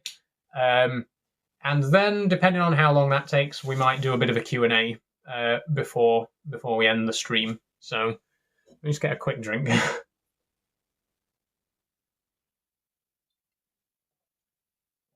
Okay. What's the flag? The flag, Charlie, is the Trans Pride flag. I am obviously transgender, so that's what that flag is there. Okay. So, oh dear, I'm not going to have fun tidying all this up after the stream, by the way. In fact, just real quick, there is one building that I want to put away, and that's the house under construction, because it is very, very delicate. So I want to put this away safe before I do anything else.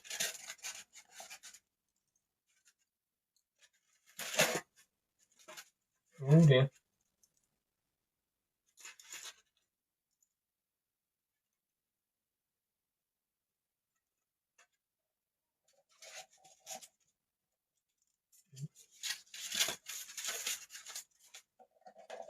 Your makeup looks amazing today. Thank you so much, Emily.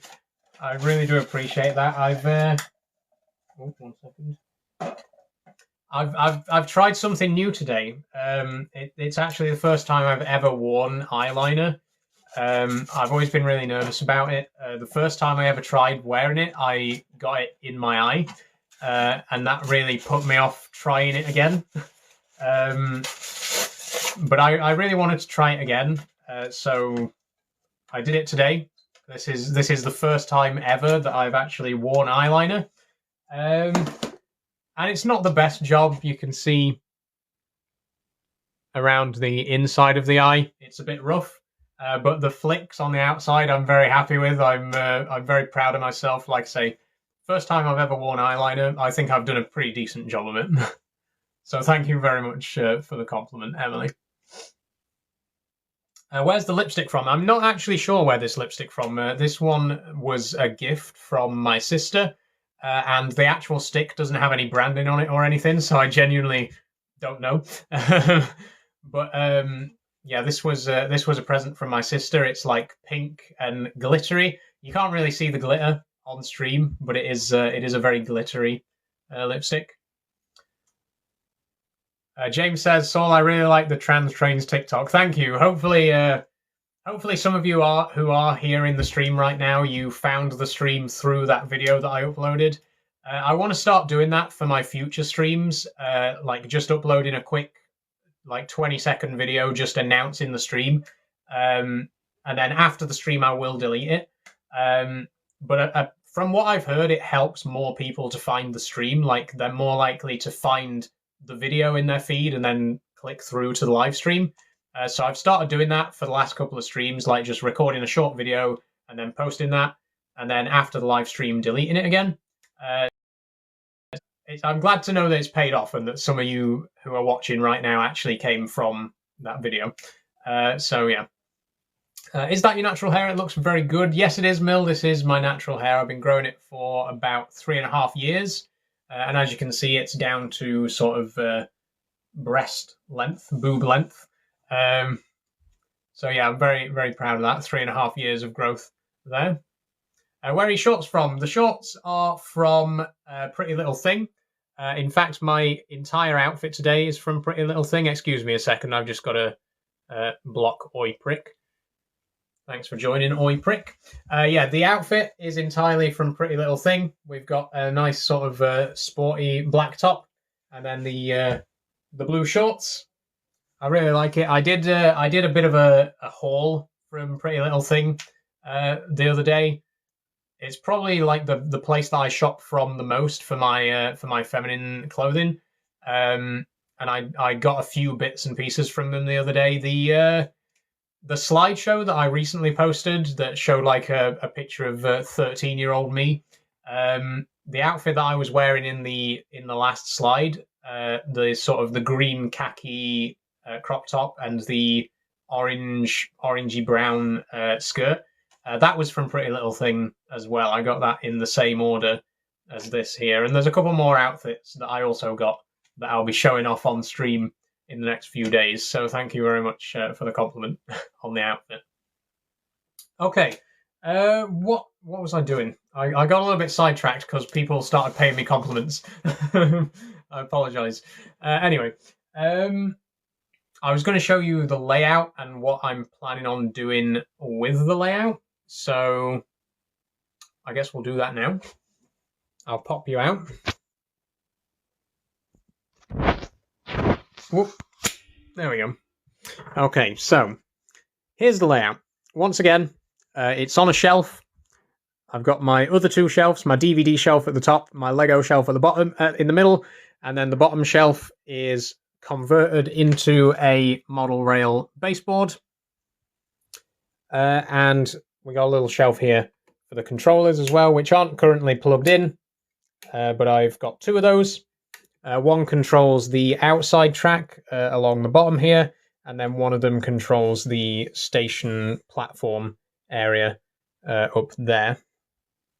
So, yeah, what I really want to do before we finish up this part of the stream is I just want to tell you about what I'm actually planning with the layout itself, because at the minute it is in a very basic state, but I do have a lot planned for it. So the idea is that this is going to be a heritage railway, and you can probably guess why. Again, if I just quickly get out a couple of my vehicles, you can see here that I've got Flying Scotsman, which is from 1920, I believe. And then we've also got a BR Blue Shunter, which is from the 50s. And then we've also got some classic cars. We got a Ford Anglia, we got a Mini Cooper, but then we've also got an Eddie Stobart lorry and a Network Rail van. So what you can probably see here is that we've got a varied mix of rolling stock. We've got a lot of old stuff. We got a lot of new stuff. We got stuff from the British Rail era. We got stuff from the Big Four era. We got stuff from present day. So my idea was, like, where in real life would you see all of these different eras in one place? A heritage railway, obviously. The heritage railway is the only place where you would see a modern Network Rail van or an Eddie Stobart lorry and an original LNER Pacific, right? Or Atlantic, rather. So, yeah, the idea is that the layout depicts a heritage railway, which is an excuse for me to have a mix of different rolling stock from different time periods. 1 second. Yes, that is, by the way, that was Mr. Bean's Mini there. Mr. Bean's Mini Cooper. You can see the number plate as well. It actually is Mr. Bean's exact Mini. And this is a blue Ford Anglia, like the one in Harry Potter and the Chamber of Secrets. There you go. Okay, so back to the layout. Like I say, the plan is, this is a heritage railway. This is supposed to be the terminus station at the end of a heritage railway. So you can see here, just after this level crossing, in real life, the railway would carry on off into the distance. And that's what the folding shelf brackets here are for as well. They're for the extension. As I mentioned earlier, the plan is to make a second baseboard, which will fit on this shelf here. But when I'm not using the train set, I can take that down and then fold this shelf back down so that it fits in nicely with my other shelves. So once again, if I just real quick set up my my track stick, so I can show you what I mean. This is basically the idea. It's going to be like this, but like a full-size board. So when I want to use the train set, I put this on. And when I'm done with the train set, I take this down and then fold the shelf back down. Steam or diesel? So it's a mix, Christopher Life, like I was saying earlier. I want to model it on a heritage railway because I have a mix of steam and diesel from various different eras. So the idea is that this is a preserved railway. You'll see rolling stock from different time periods and stuff like that. And yeah. How's your day been today, Sol? It's been good, Regan. It's been good. So back to the layout then. The plan is again, this is the terminus at the end of a heritage line. So this long diagonal section of track here, this is going to be the actual station. So there's going to be a platform along the side here. And then obviously just beyond the station, we got a turntable for tender engines to turn round. It does squeak a lot, be warned.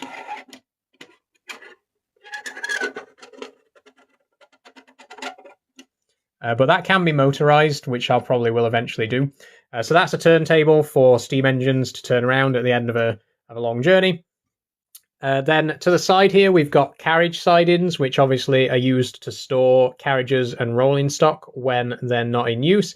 So if the last train of the day comes in, for example, the carriages would then be put into these sidings here. We got a small siding here. This is actually the pilot siding. So historically, back in the days where trains were not fixed consists and trucks got moved around a lot, every station would have its own pilot engine that would be used to move vehicles about. So we got a little side in there, especially for the pilot engine to sit in. And then up at this end, we've got the main line, which continues on off into the distance. And we got a little spur here. My sort of idea was that this was like the remains of a head shunt. So this historically would have continued up a little bit further, and it would be used for engines coming out of the station to reverse in and out of the sidings. But now it's just a little spur. It's cut off. So in the preservation era, the trains would just use the actual main line itself as a head shunt.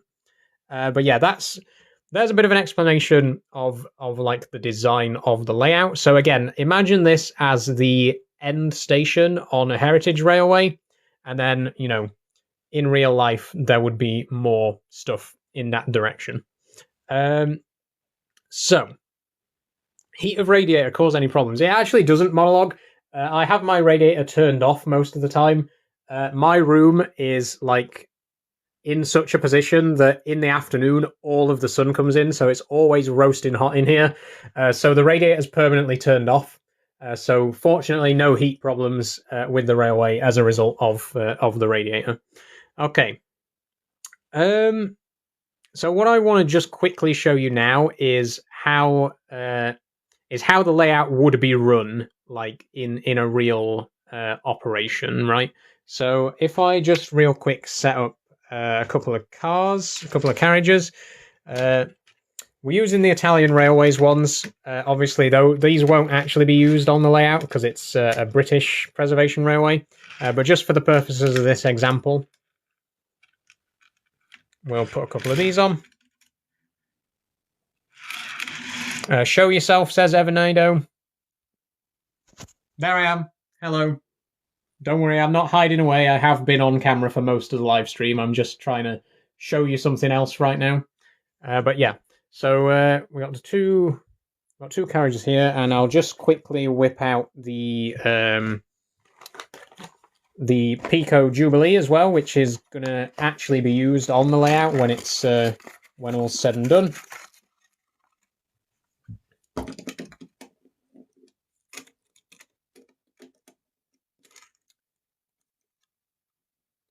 Okay, there we go.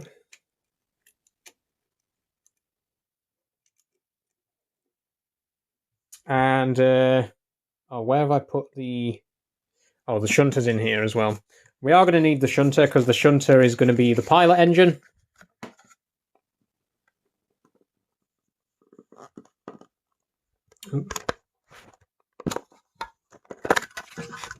Sorry guys, don't worry, I'm still here.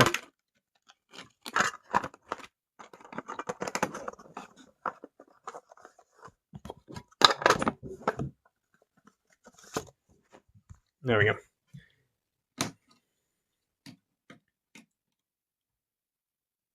Okay, so the idea is... Oh, 1 second. Right. The idea is train comes down the line from further up the railway. It comes down like so, and then into the station platform. The platform will be here. the passengers get off, and then while the passengers are alighting, the pilot engine will come out from its siding and back down onto the train. And it will then pull the carriages away, or it would if it actually connected them. So the carriages get pulled away and down into the head shunt. The steam engine itself would then reverse up to the turntable.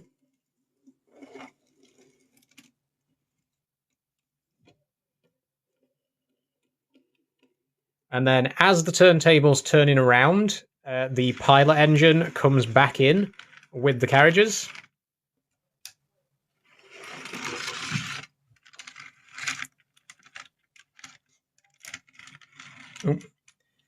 It shunts the carriages back into the platform and then goes back to the pilot siding, and the steam engine, which has now fully turned around, will then back down onto the engine, onto the train, sorry, and then it can continue back up the line.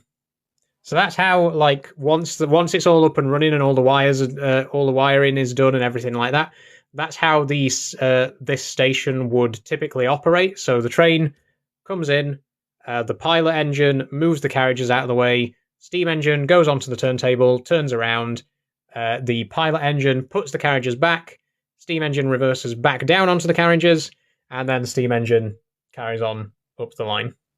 So that's just like to give you a bit of an idea of how, once the railway is up and running, and don't worry, I will be doing future live streams as well once it's actually starting to look a bit more complete.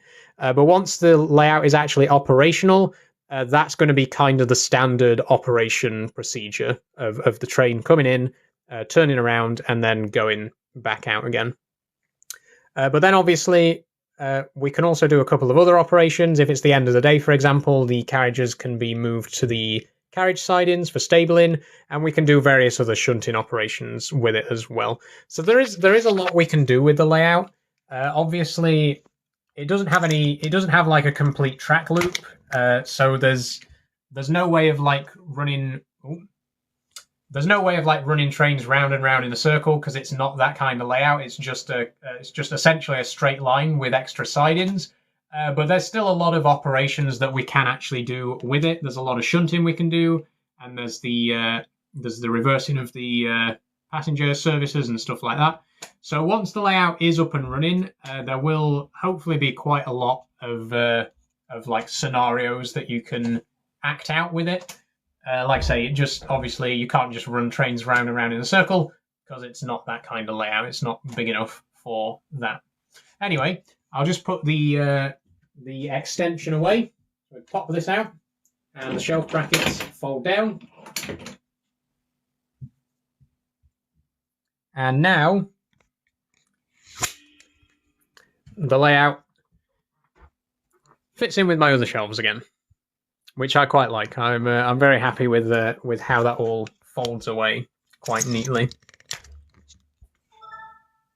Room tour, says Crystal. I don't know if I want to do a room tour right now because my room's a bit of a mess. I've got a massive pile of train set stuff behind me, which again I'm going to have to tidy up after this live stream ends. So I've really shot myself in the foot there. When are you going to play Farming Sim again? Friday, Mackenzie. I always play Farming Sim on Fridays, so you can join me on Friday if you want to see me play some of that. Okay. I'm not going to pack everything away right now because obviously it's boring and you're not here to see me pack stuff up. But I do just want to tidy up a little bit before we go to the Q&A.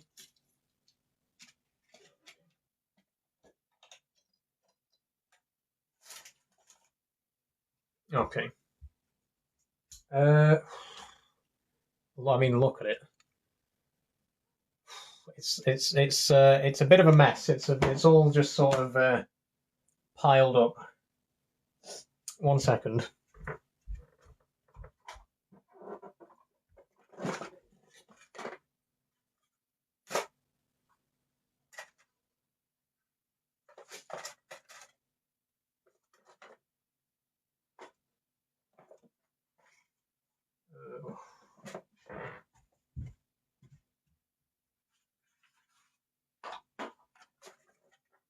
I know I just said that I wasn't going to pack away while I was on stream, but I just want it to look a little bit tidier so that I might be able to give you a little bit of a room tour in just a moment. Yeah,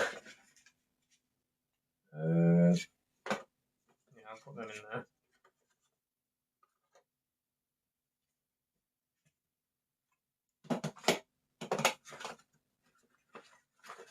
I am still looking at the chat, by the way, so you can continue asking questions. You know, I can still see the chat, don't worry. Wrong way around.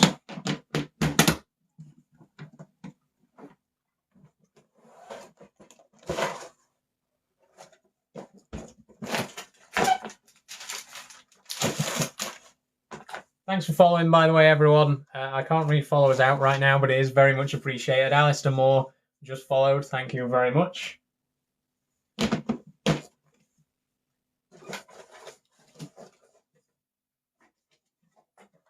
Okay, I think most of these can go in here.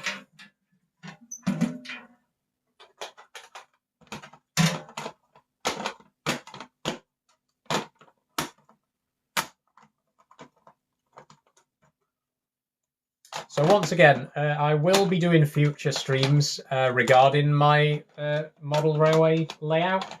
I don't know when the next one will be because there is a lot of work that needs to be done on it.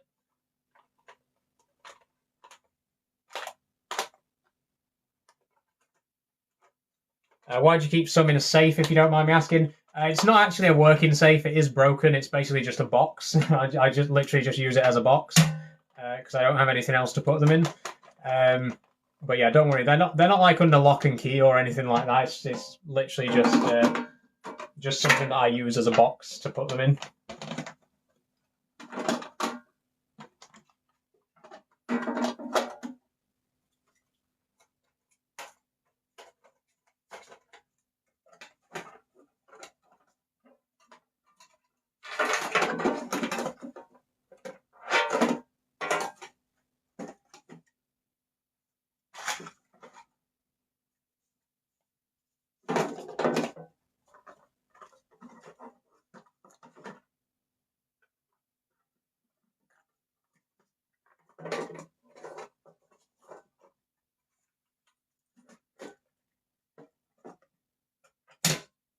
Okay, nearly done, don't worry.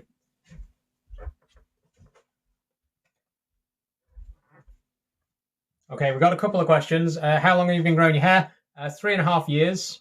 I last had it cut in just after Christmas 2020, so quite a while at this point. Am I ever going to change my name? No, I'm not, Lucas. I'm very happy with the name that my parents chose for me when I was born, and I decided to keep that name when I came out. I think it's a very unique name, and I really love the name Saul. I've never had any intentions of changing it. Okay, that won't fit in there now. 1 second. Ooh.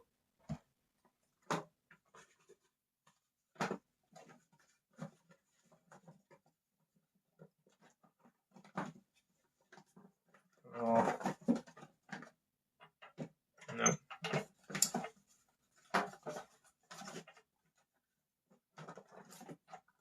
That still won't fit in there.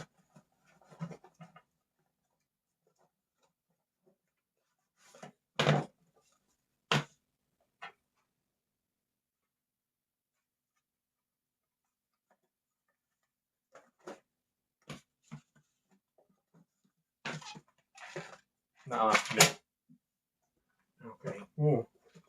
If I was going to change it, what other name would I do? So again, I never would change it, but a name that I do quite like is Rose. I made that my middle name because it's a really great name. And when I first came out, I did consider potentially changing my name to Rose, but I tried using it for a while. I got people to call me Rose, and it just didn't really feel right. I felt a bit weird being called anything other than Saul. So I just thought, I'm just going to keep my name. but I did want to change my middle names because my previous middle names were James and Bernard, both of which I did not like at all. So yeah, when I decided to keep my first name, but I changed my middle names to Rose and Ruby. So my name now is Saul Rose Ruby Ashbridge. But yeah, I'd never changed my first name, but I do love the name Rose, which is why I made it one of my middle names.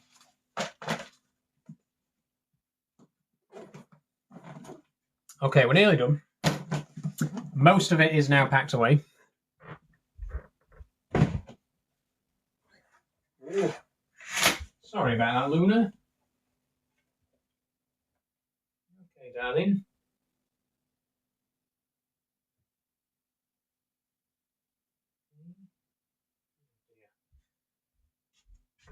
Sorry about that. I accidentally knocked my spider enclosure. Just had to check that she was all right.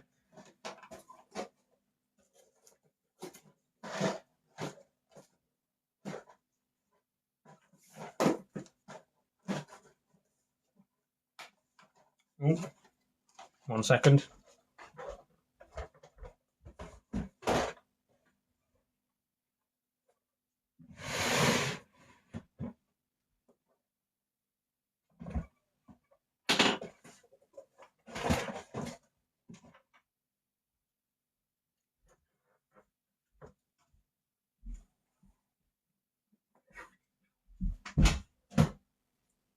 That can go back under the bed later. I better put my tractor back as well.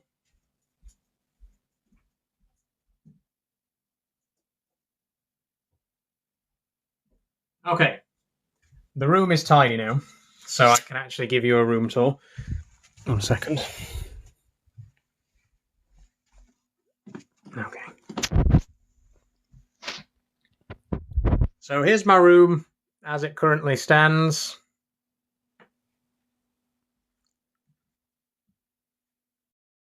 It does need a bit of a repaint, first and foremost, before anyone says anything. The paint, it hasn't been painted for a couple of years, especially the black wall. This paint stains really easily, so it does need repainting. Don't worry, I'm already well aware of that. You don't need to remind me. But yeah, a quick room tour. So obviously, the bed, every bedroom has to have a bed. Got my R2-D2 cushion there, and my Nuka-Cola bottle cap. Actual metal. We got the original Star Wars poster in Japanese, the original Japanese Star Wars on it's a canvas. But this is really cool. I really love that. Then I do have a unicycle. Yes, I've made a video about it before if you want to give that a check out. I've had it for about 2 months now. Still not great with it. I'm still I practice it whenever I can. But I haven't made much progress with it. But yeah, I do have a unicycle. Then we've got the spider, obviously. Let's see if she's about. You can see her just in there right now. Let me just... Oh, sorry about the sun. Can't actually see her very well where she is right now. But she is in there. You can just see that little black blob inside the little spiral there. That's my pet jumping spider, Luna. Then there's the wardrobe. You might remember back in the day when I actually built that live on stream. Still holding strong. There's my bookshelf. Currently with the camera mounting arm on it, which I'm going to move after the stream, but there is my bookshelf. The Geocraper, which I also built on a live stream that you can go and check out if you like. Well, you can't actually; it's on my live archive, but you might remember it. You might have been there for it. There's my level crossing sign. I've already told the story about that many times. I found this in my granddad's shed shortly after he died. No idea where it came from, but it's really cool, and I wanted it on my wall because I like trains.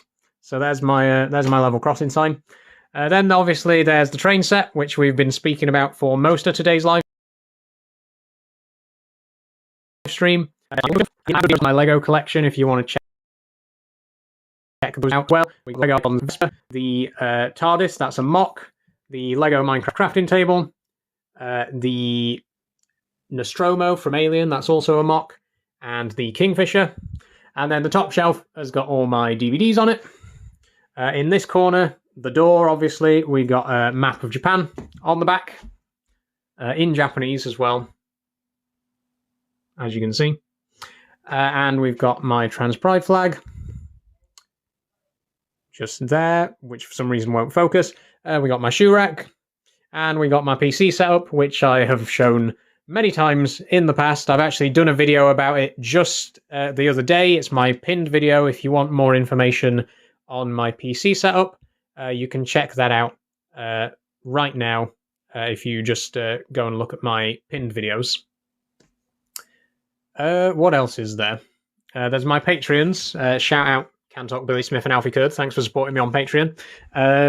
And that's pretty much it. That's pretty much the entire bedroom. You've had the room tour. Oh, there is a few models on top of the shelf there. Some 00 gauge plastic models of trains from various parts of the British rail network and various periods in history. And there's obviously my mirror, hey, which also needs a bit of a clean. But that's everything. That was the room tour for anyone who was asking for that. And I think we're pretty much done for today's stream. We've got like half an hour, so I'll do a bit of a Q&A as usual. But in terms of the main bulk of the stream, the train, the model layout show off part, that's done. Let me just grab my drink 1 second.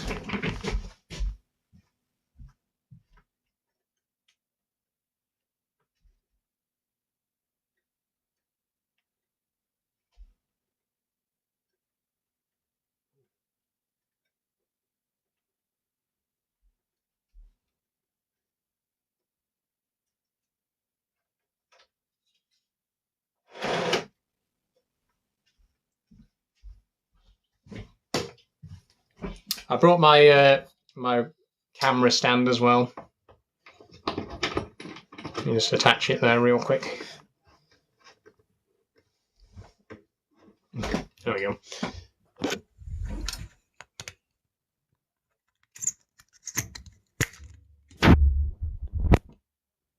Oh, that's a very, very unflattering light in there.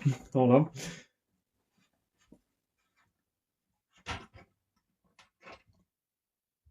Try around there.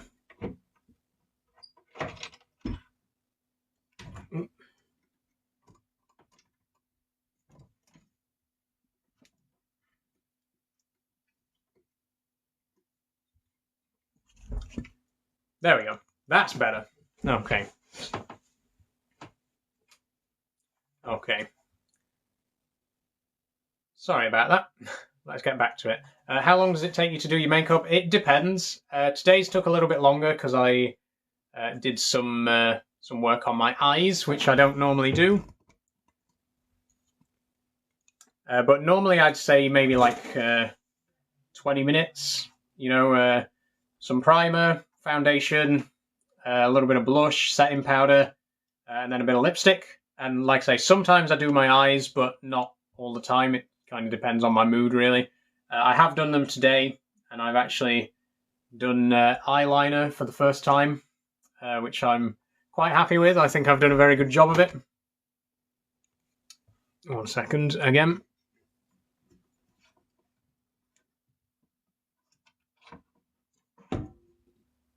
There we go. Ooh. This adjustable camera mount is more trouble than it's worth, to be honest. There we go. Okay. Ooh. That's better. Did I steal that sign from a train track? No, I did not.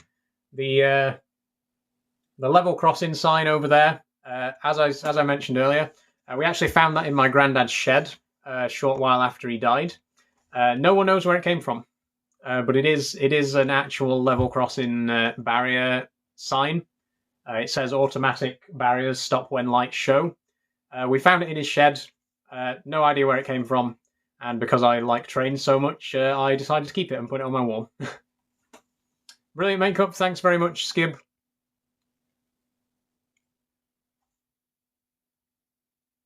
Watch pronoun she, her. Thanks for asking, Shane Reaper.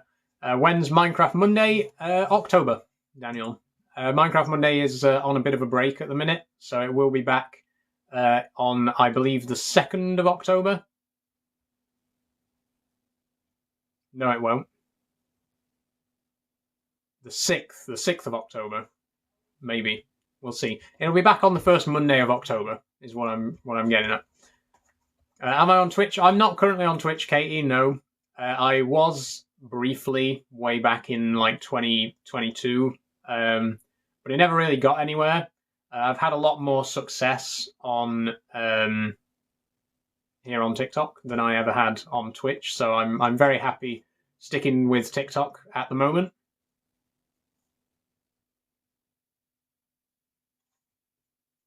You're out of your 2-week Minecraft phase. I mean, yeah, it was a 10-week phase, if we're being honest. That's how many episodes of Minecraft Monday we did. But I am kind of getting a little bit of Minecraft fatigue, so I did want to take a little bit of a break from it. But again, it will be back. I'm not stopping Minecraft forever because I do really enjoy Minecraft. But I wanted to take some time away from it to give me a chance to do some other bits and pieces as well, like we've done today. We've done our train set video, which I think was really good. I really enjoyed that portion of today's stream. And there will be updates on my layout in future as well. Like I say, once I've started to piece things together a little bit and get it a bit more established, I will definitely do more streams showing you the progress on it. While we're here, actually, I'd like to quickly show you my previous layout, which unfortunately I had to dismantle when I moved into this house because there wasn't room for it. But I'll real quickly show you because it was really good. Let me just. What steering wheel will you be upgrading to, says STFC. Good question, STFC, because I have actually reached a decision on the steering wheel upgrade. I mentioned in the past that I was considering upgrading to the Hori farm vehicle control system. But I did some reading around and quickly found out that it would not really be an upgrade. I would basically be paying £380 for a downgrade. So instead, I'm going to be upgrading to the Thrustmaster T128 wheel. I'm going to talk more about this in Euro Truck tomorrow because it is a lot more relevant to Euro Truck in particular. But yeah, I did some looking around and I spoke to some of my friends who've got peripherals from Thrustmaster, and they very, very highly recommended it. So I'm pretty certain that I'm going to upgrade to the Thrustmaster wheel. The Hori wheel, it just doesn't seem worth it. It looks good, but it's kind of all for show. You know, it's from what I've heard, it's very poor quality, very cheaply made. It breaks very easily. Whereas Thrustmaster is very much a trusted brand. You know, it's a very popular go-to brand for anyone who wants racing wheels or flight sticks or whatever. And they do farming and trucking kits as well. So I am going to be getting a Thrustmaster setup. Okay, I just wanted to show you real quick a photo of my previous model rail layout. Thrustmaster, I always laugh at my BF when he says that. It's funny. Yeah, it's a pretty interesting name for a brand. But I've heard good things about them. They are like a very well-renowned brand. So we will probably, almost definitely at this point, I'm going to go for Thrustmaster. Hori, it just does not seem worth it at all, especially not for the price. I don't want to talk too much about the wheel because I will talk about it more tomorrow. But just to simplify it, The Hori bundle costs £370 and it contains a wheel, pedals, and a side panel. Whereas from Thrustmaster, for the exact same price, I can get a wheel, side panel, pedals, and a gear shifter. And they're all way higher quality as well. So I'm essentially getting, for the exact same price, I'm getting a much, much better bundle. So yeah, just in conclusion, I'm getting Thrustmaster, not Hori. Anyway, enough talk about wheel. I'll talk more about that tomorrow when we actually play Euro Truck. But yeah, right now, I just want to real quick show you this photo of my previous model rail layout. There we go. And as you can see, it's a hell of a lot bigger than my current layout, and it's a lot more well established as well. I did a lot more work on this one. Like I say, unfortunately, it had to be taken down when I moved to my current house, and I don't really have room for a layout of this size anymore. But this really was something special. I absolutely loved this layout. You can see, like I was saying earlier, it's a mix of Japanese and British cultures. So the road markings, for example, you can see down there are Japanese, but then the bus is an English bus. The buildings, there's a couple of Japanese buildings in there, but then there's also British buildings. There's some Japanese rolling stock, but then there's also British rolling stock way up at the back there. So it's like a Anglo-Japanese fusion, and I really, really loved this layout, and I'm so disappointed that I eventually had to dismantle it because, I mean, look at it, it's just really cool. We got a field of sheep there, we got a field of cows at the back, we got a little village here in the middle, we got a bus station. It's just really cool. I really, really was proud of this layout. And like I say, unfortunately, my current layout is far, far more basic. As you can see there, it's just a tiny little shelf. But it could be good. You know, like with enough time and effort, I can make something of similar quality. It's obviously going to be a lot smaller, but I can hopefully make a layout that's just as good, just as detailed as that one. So that's my eventual aim with the layout that I've shown you today. Okay, I'm going to put the camera back over here. There we go. Ooh. There we go. Okay, we got about 20 minutes left. So, like I say, I'll probably answer a few more questions, and then we'll call it a day. We might as well go to 6 o'clock, you know. So if anyone has any other questions that you'd like to ask, you know, feel free, get them in now. Ah, just bumped my elbow.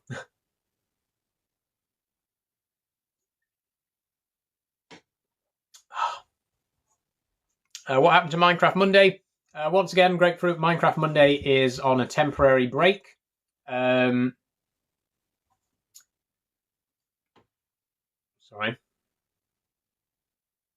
Yeah, Minecraft Monday is on a temporary break for September. I was starting to get a little bit tired of Minecraft. And there's other stuff that I wanted to do, like today's stream, for example, is one that I've been wanting to do for a very long time. So I've put Minecraft Monday on a temporary break. It's going to be back in October, and that gives me some more time this month to work on other projects that I want to do, other live streams and what have you.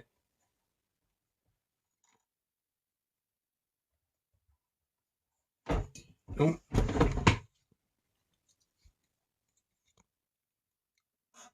There we go, that's better. Again, the lighting's not really doing me any favours from this side because my window's over there. If I just stay like this, no, that's worse actually. It's not really a very good lighting no matter where I sit, to be honest, but it's it'll have to do. I could try drawing my curtains again, 1 second.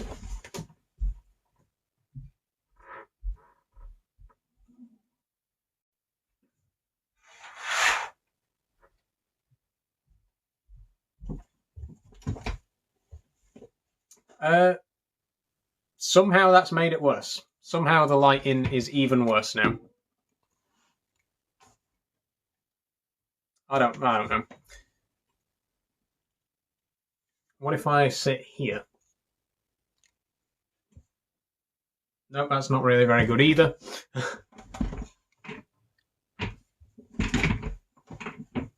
I can't really go any further this way.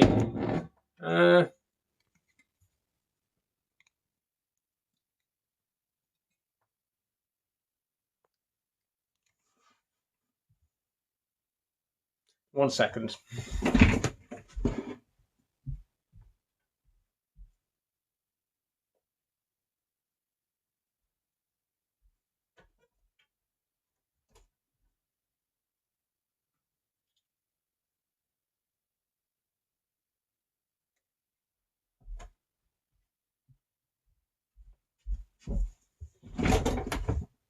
There we go. So the room looks a bit darker now, but at least my face isn't like too badly lit in comparison. Or maybe it is. You know what? I'm just going to pop this out, and I'm just going to go and sit somewhere where I've got better lighting.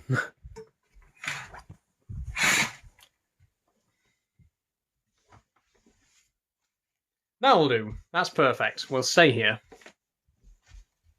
Is that your real hair? Yes, it is. Alfie Armstrong, this is my real hair. I've been growing it for about 3.5 years. What went wrong in your life? Absolutely nothing. I've had a wonderful life, and it's even more wonderful now that I am an out and proud transgender woman. I have a wonderful life. I'm very grateful for, the people around me who've supported me in my transition and, etc., etc. I'm in a very, very good place in my life right now, to be honest. Despite what people on the internet might try to tell me, I'm genuinely happier than I've ever been. Do I like trains? Yes, I do. As you can probably tell from the title of today's live stream, we did talk about trains quite a lot today. Unfortunately, the train talk is over, but we did have a good old chat about trains earlier on in the stream, and I showed off my my layout, which is over here. There it is. Okay. What if I put the camera here? Oh, now we're talking. Maybe. Maybe. Right there. Oh no, I don't like that. I genuinely, for some reason, I'm just not getting the right light in today. We'll have to stay here.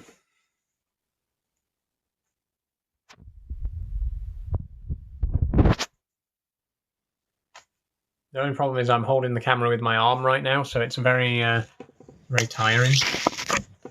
I could put it there. Hold on.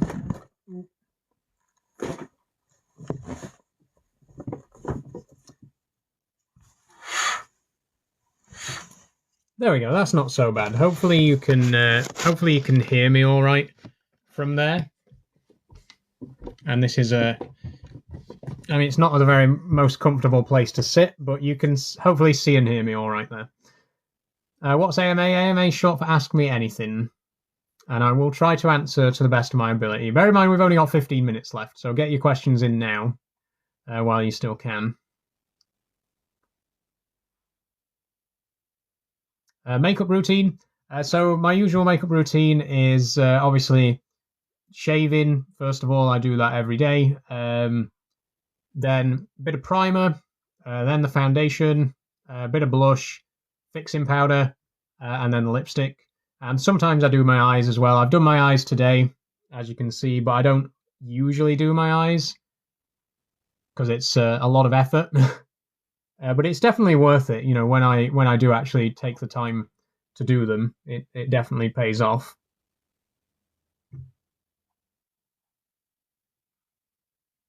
Where do you sleep?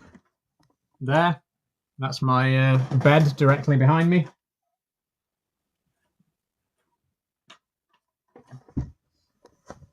No games today? No games today. This is actually my first non-gaming stream in quite a while. We did do the Lego Minecraft crafting table a few weeks ago, but it's been a long time since we just had a nice sit down chat like this. So I really wanted to get back to this kind of stream.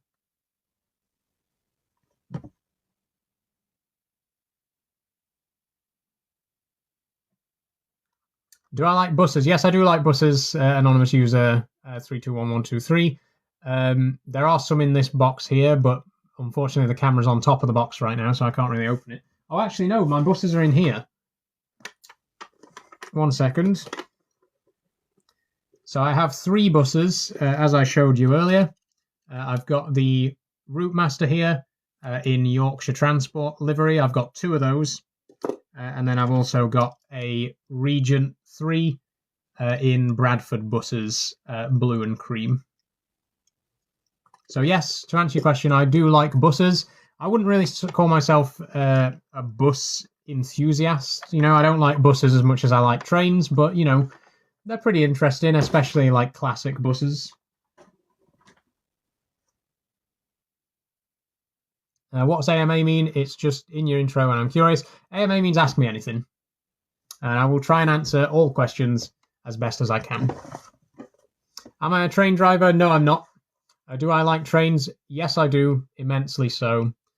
Big train nerd. As you can see here, I've got lots of train-related items.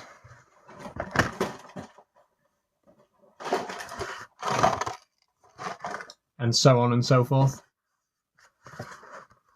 Do you like London Underground trains, specifically the S-Stock? So I'm not overly familiar with the London Underground, to be honest. I've only been to London a few times, and, you know, the Underground is not really the best experience to ride on, but the history of it is interesting. Like I say, I'm not no expert.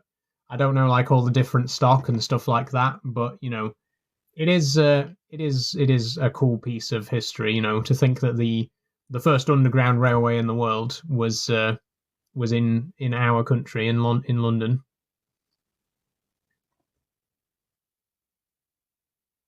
Trucking Tuesday is the best. Thanks very much, Logan.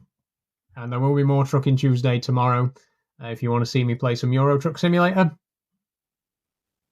Do I support Doncaster FC? I don't really follow football, to be honest. I don't have a preferred team or anything like that. Am I a Hornby fan? Not particularly, to be honest. So I did have Hornby when I was younger. I had a couple of Hornby starter sets, but I model in N-Gauge now, so and Hornby don't really do N-Gauge. They did recently come out with the TT120 range, but, you know, it's very limited at the minute. There's not many sets available in the range. Like I say, because I model in N-Gauge now, I mostly have like Graham Farish for the British engines and Kato for the Japanese ones. But Hornby is good, you know. If you are doing double O gauge, then Hornby is, you know, like one of the biggest brands out there. Favorite sport? I am not a very sporty person, Max. I don't really enjoy sport, to be quite honest with you. I never have done. I've always been. I'd say I'm fairly athletic, but I don't really do like organized sports. I prefer to like do solo activities like running or cycling or jogging and, you know, stuff like that. Rather than team sports, I'm not really a big fan of. When am I playing Truck Sim? Tomorrow. Euro Truck Tuesday will be again tomorrow.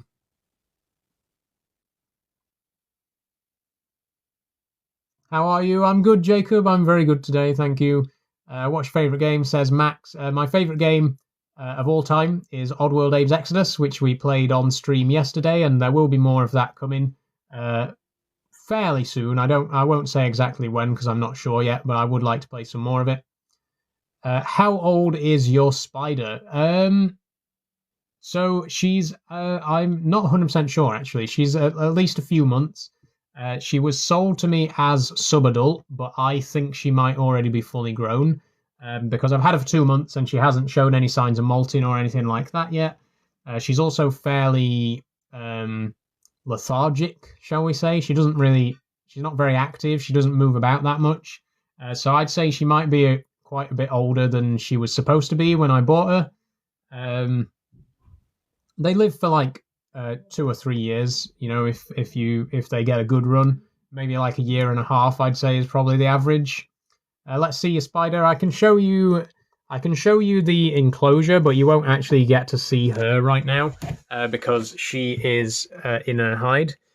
So this is my jumping spider enclosure, and she currently, you can see her legs there. She's currently chilling inside her hide there. Oh, she's actually moving. Hey.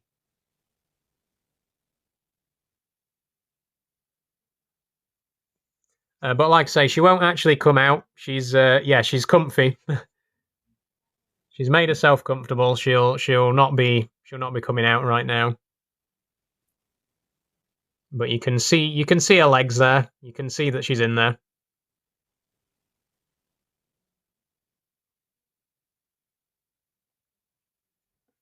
Is it a spider? Yes. So she is a Phidippus ardens widow jumping spider. Very similar. If you are familiar with spiders, it's very similar in appearance to Phidippus johnsoni, which is like one of the more common jumping spiders in North America. She was bred in the UK. She's captive bred, but originally from Nicaragua. That's where like the family bloodline came from. But like I say, she was born and bred in the UK. The spider shop where I bought her from, they breed their own spiders.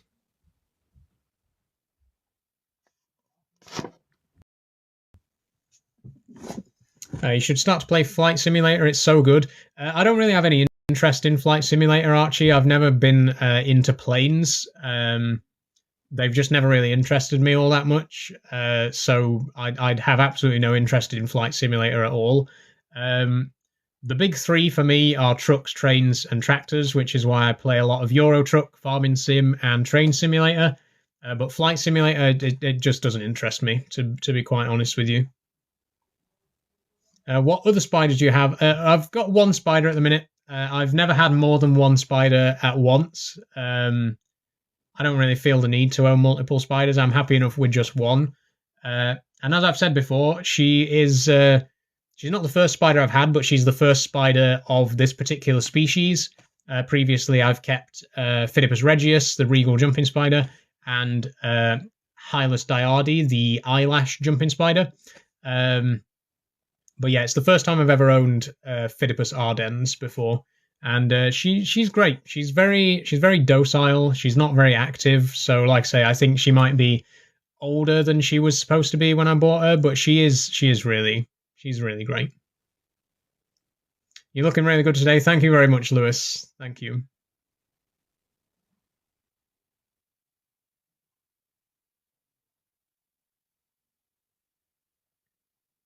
Sup, says Matt Aviation. How you doing?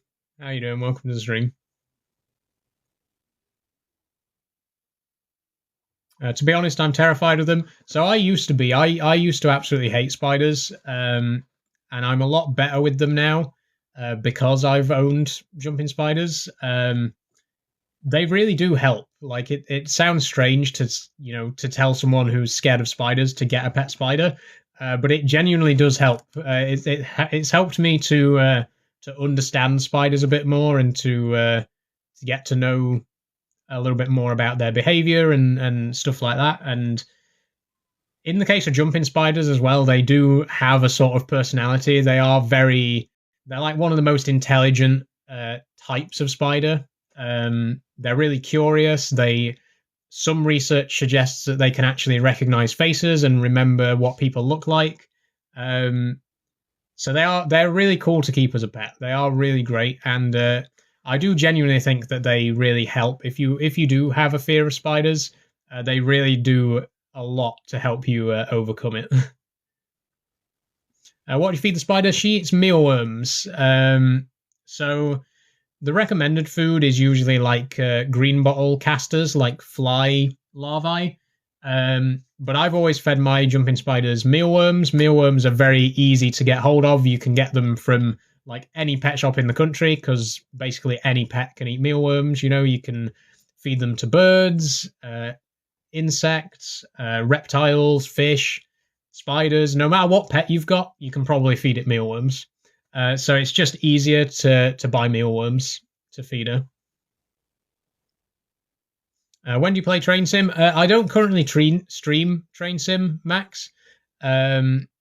Potentially in the future, because a few people have asked if I'd ever stream Train Simulator. I don't know if it's the kind of game that people would enjoy watching, though, because, like, even I, a big fan of trains, find that it does get a bit boring after half an hour. You know, I prefer to do, like, short drives. So like, I'm genuinely not sure if people would actually be interested in watching it on stream. If people are, then yeah, I might consider giving it a go on stream. Because again, I do love Train Sim. It's like my most played game on Steam. So I might give it a try if people want to watch. We watch because of you, not the game. Thank you, Becky. That is nice of you to say. Like, I do appreciate, like, no matter what game I play, at least some of my audience will still be there to watch, which is greatly appreciated. It's so crazy to me to think that people actually come to my live streams to see me in particular. It's such a strange feeling to think that, like, we're at like 4,500 followers now, and it's just wild to me that there's so many people out there who are actually interested in seeing me personally. It's wild. It blows my mind, and I appreciate it so much. Everyone out there who does follow. Where's the Minecraft stream? No Minecraft this month, James. Minecraft Monday will be back in September. In October, sorry. There'll be no Minecraft in September. Okay, it's nearly 6 o'clock. We got like 3 minutes left, so I think now's probably going to be a good time to wrap things up. The Q&A section was a little bit shorter today, but I hopefully have answered a few of your questions. Hopefully you enjoyed the first part of the stream, the actual railway model showcase. Hopefully you had a good time with that. I certainly did. I've really enjoyed today's stream. Tomorrow is going to be Euro Truck Simulator, and then Friday, of course, is going to be Farming Sim again. There may be some videos this week, but I'm not 100% sure. I haven't really got anything planned. It's just a case of if I have an idea for anything that I'd like to put together. But like I say, I will definitely be streaming on Tuesday and Friday. I will take your suggestions to heart for Train Simulator. If you actually do want to see me play Train Simulator, then I will maybe consider it, and maybe we'll give it a go on stream at some point. But yeah, there's not really much else to say. It's been a good stream. It's been fun getting back to my mobile streams. We've not done a mobile stream for a long time, and I've rather enjoyed it. So yeah. Flight Simulator, please. I won't be playing Flight Sim, Jamie. Sorry. I just genuinely have no interest in it whatsoever. If that's your bag, if that's your kind of game, more power to you. But I couldn't care less about planes, to be honest. Sorry. So I won't be streaming Flight Sim. Sorry about that. But yeah, that's going to be it for today's stream. Thank you all so much for joining. If you have enjoyed, please do drop me a follow. And, you know, if you want to support me financially, you can check out my Patreon as well. Totally optional. It's $5 a month, and you get like behind the scenes access, etc., etc. You've heard the whole spiel by now. If you want to check it out, then feel free. If you don't, that's absolutely fine. But thank you all so much for being here. I guess I'll see you tomorrow for the next live stream. I've really enjoyed today.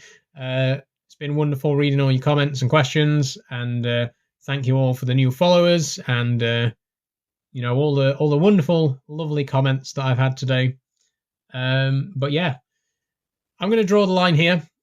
We are almost at 6 o'clock exactly, so yeah. I don't know. I don't really have any other closing remarks, but yeah, it's been a good time. It's been a very good time. So, that being said, let me head back over to my desk and we'll say goodbye one more time. There we go.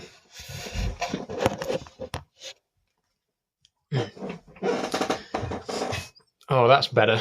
Oh, it was not comfortable sitting on top of that chest of drawers. Now that I'm back in my chair, I'm a lot more comfy. Thank you all once again. I am going to end the stream now. So I just want to say one more time, it's been a good stream. I've really enjoyed it. Thank you all, everyone who's joined today, everyone who's followed, everyone who's interacted. I've had a lot of fun, and I'll see you tomorrow for Trucking Tuesday, more Euro Truck Simulator. So yeah, bye-bye everyone once again. Oh, hold on, I've just got to... There we go.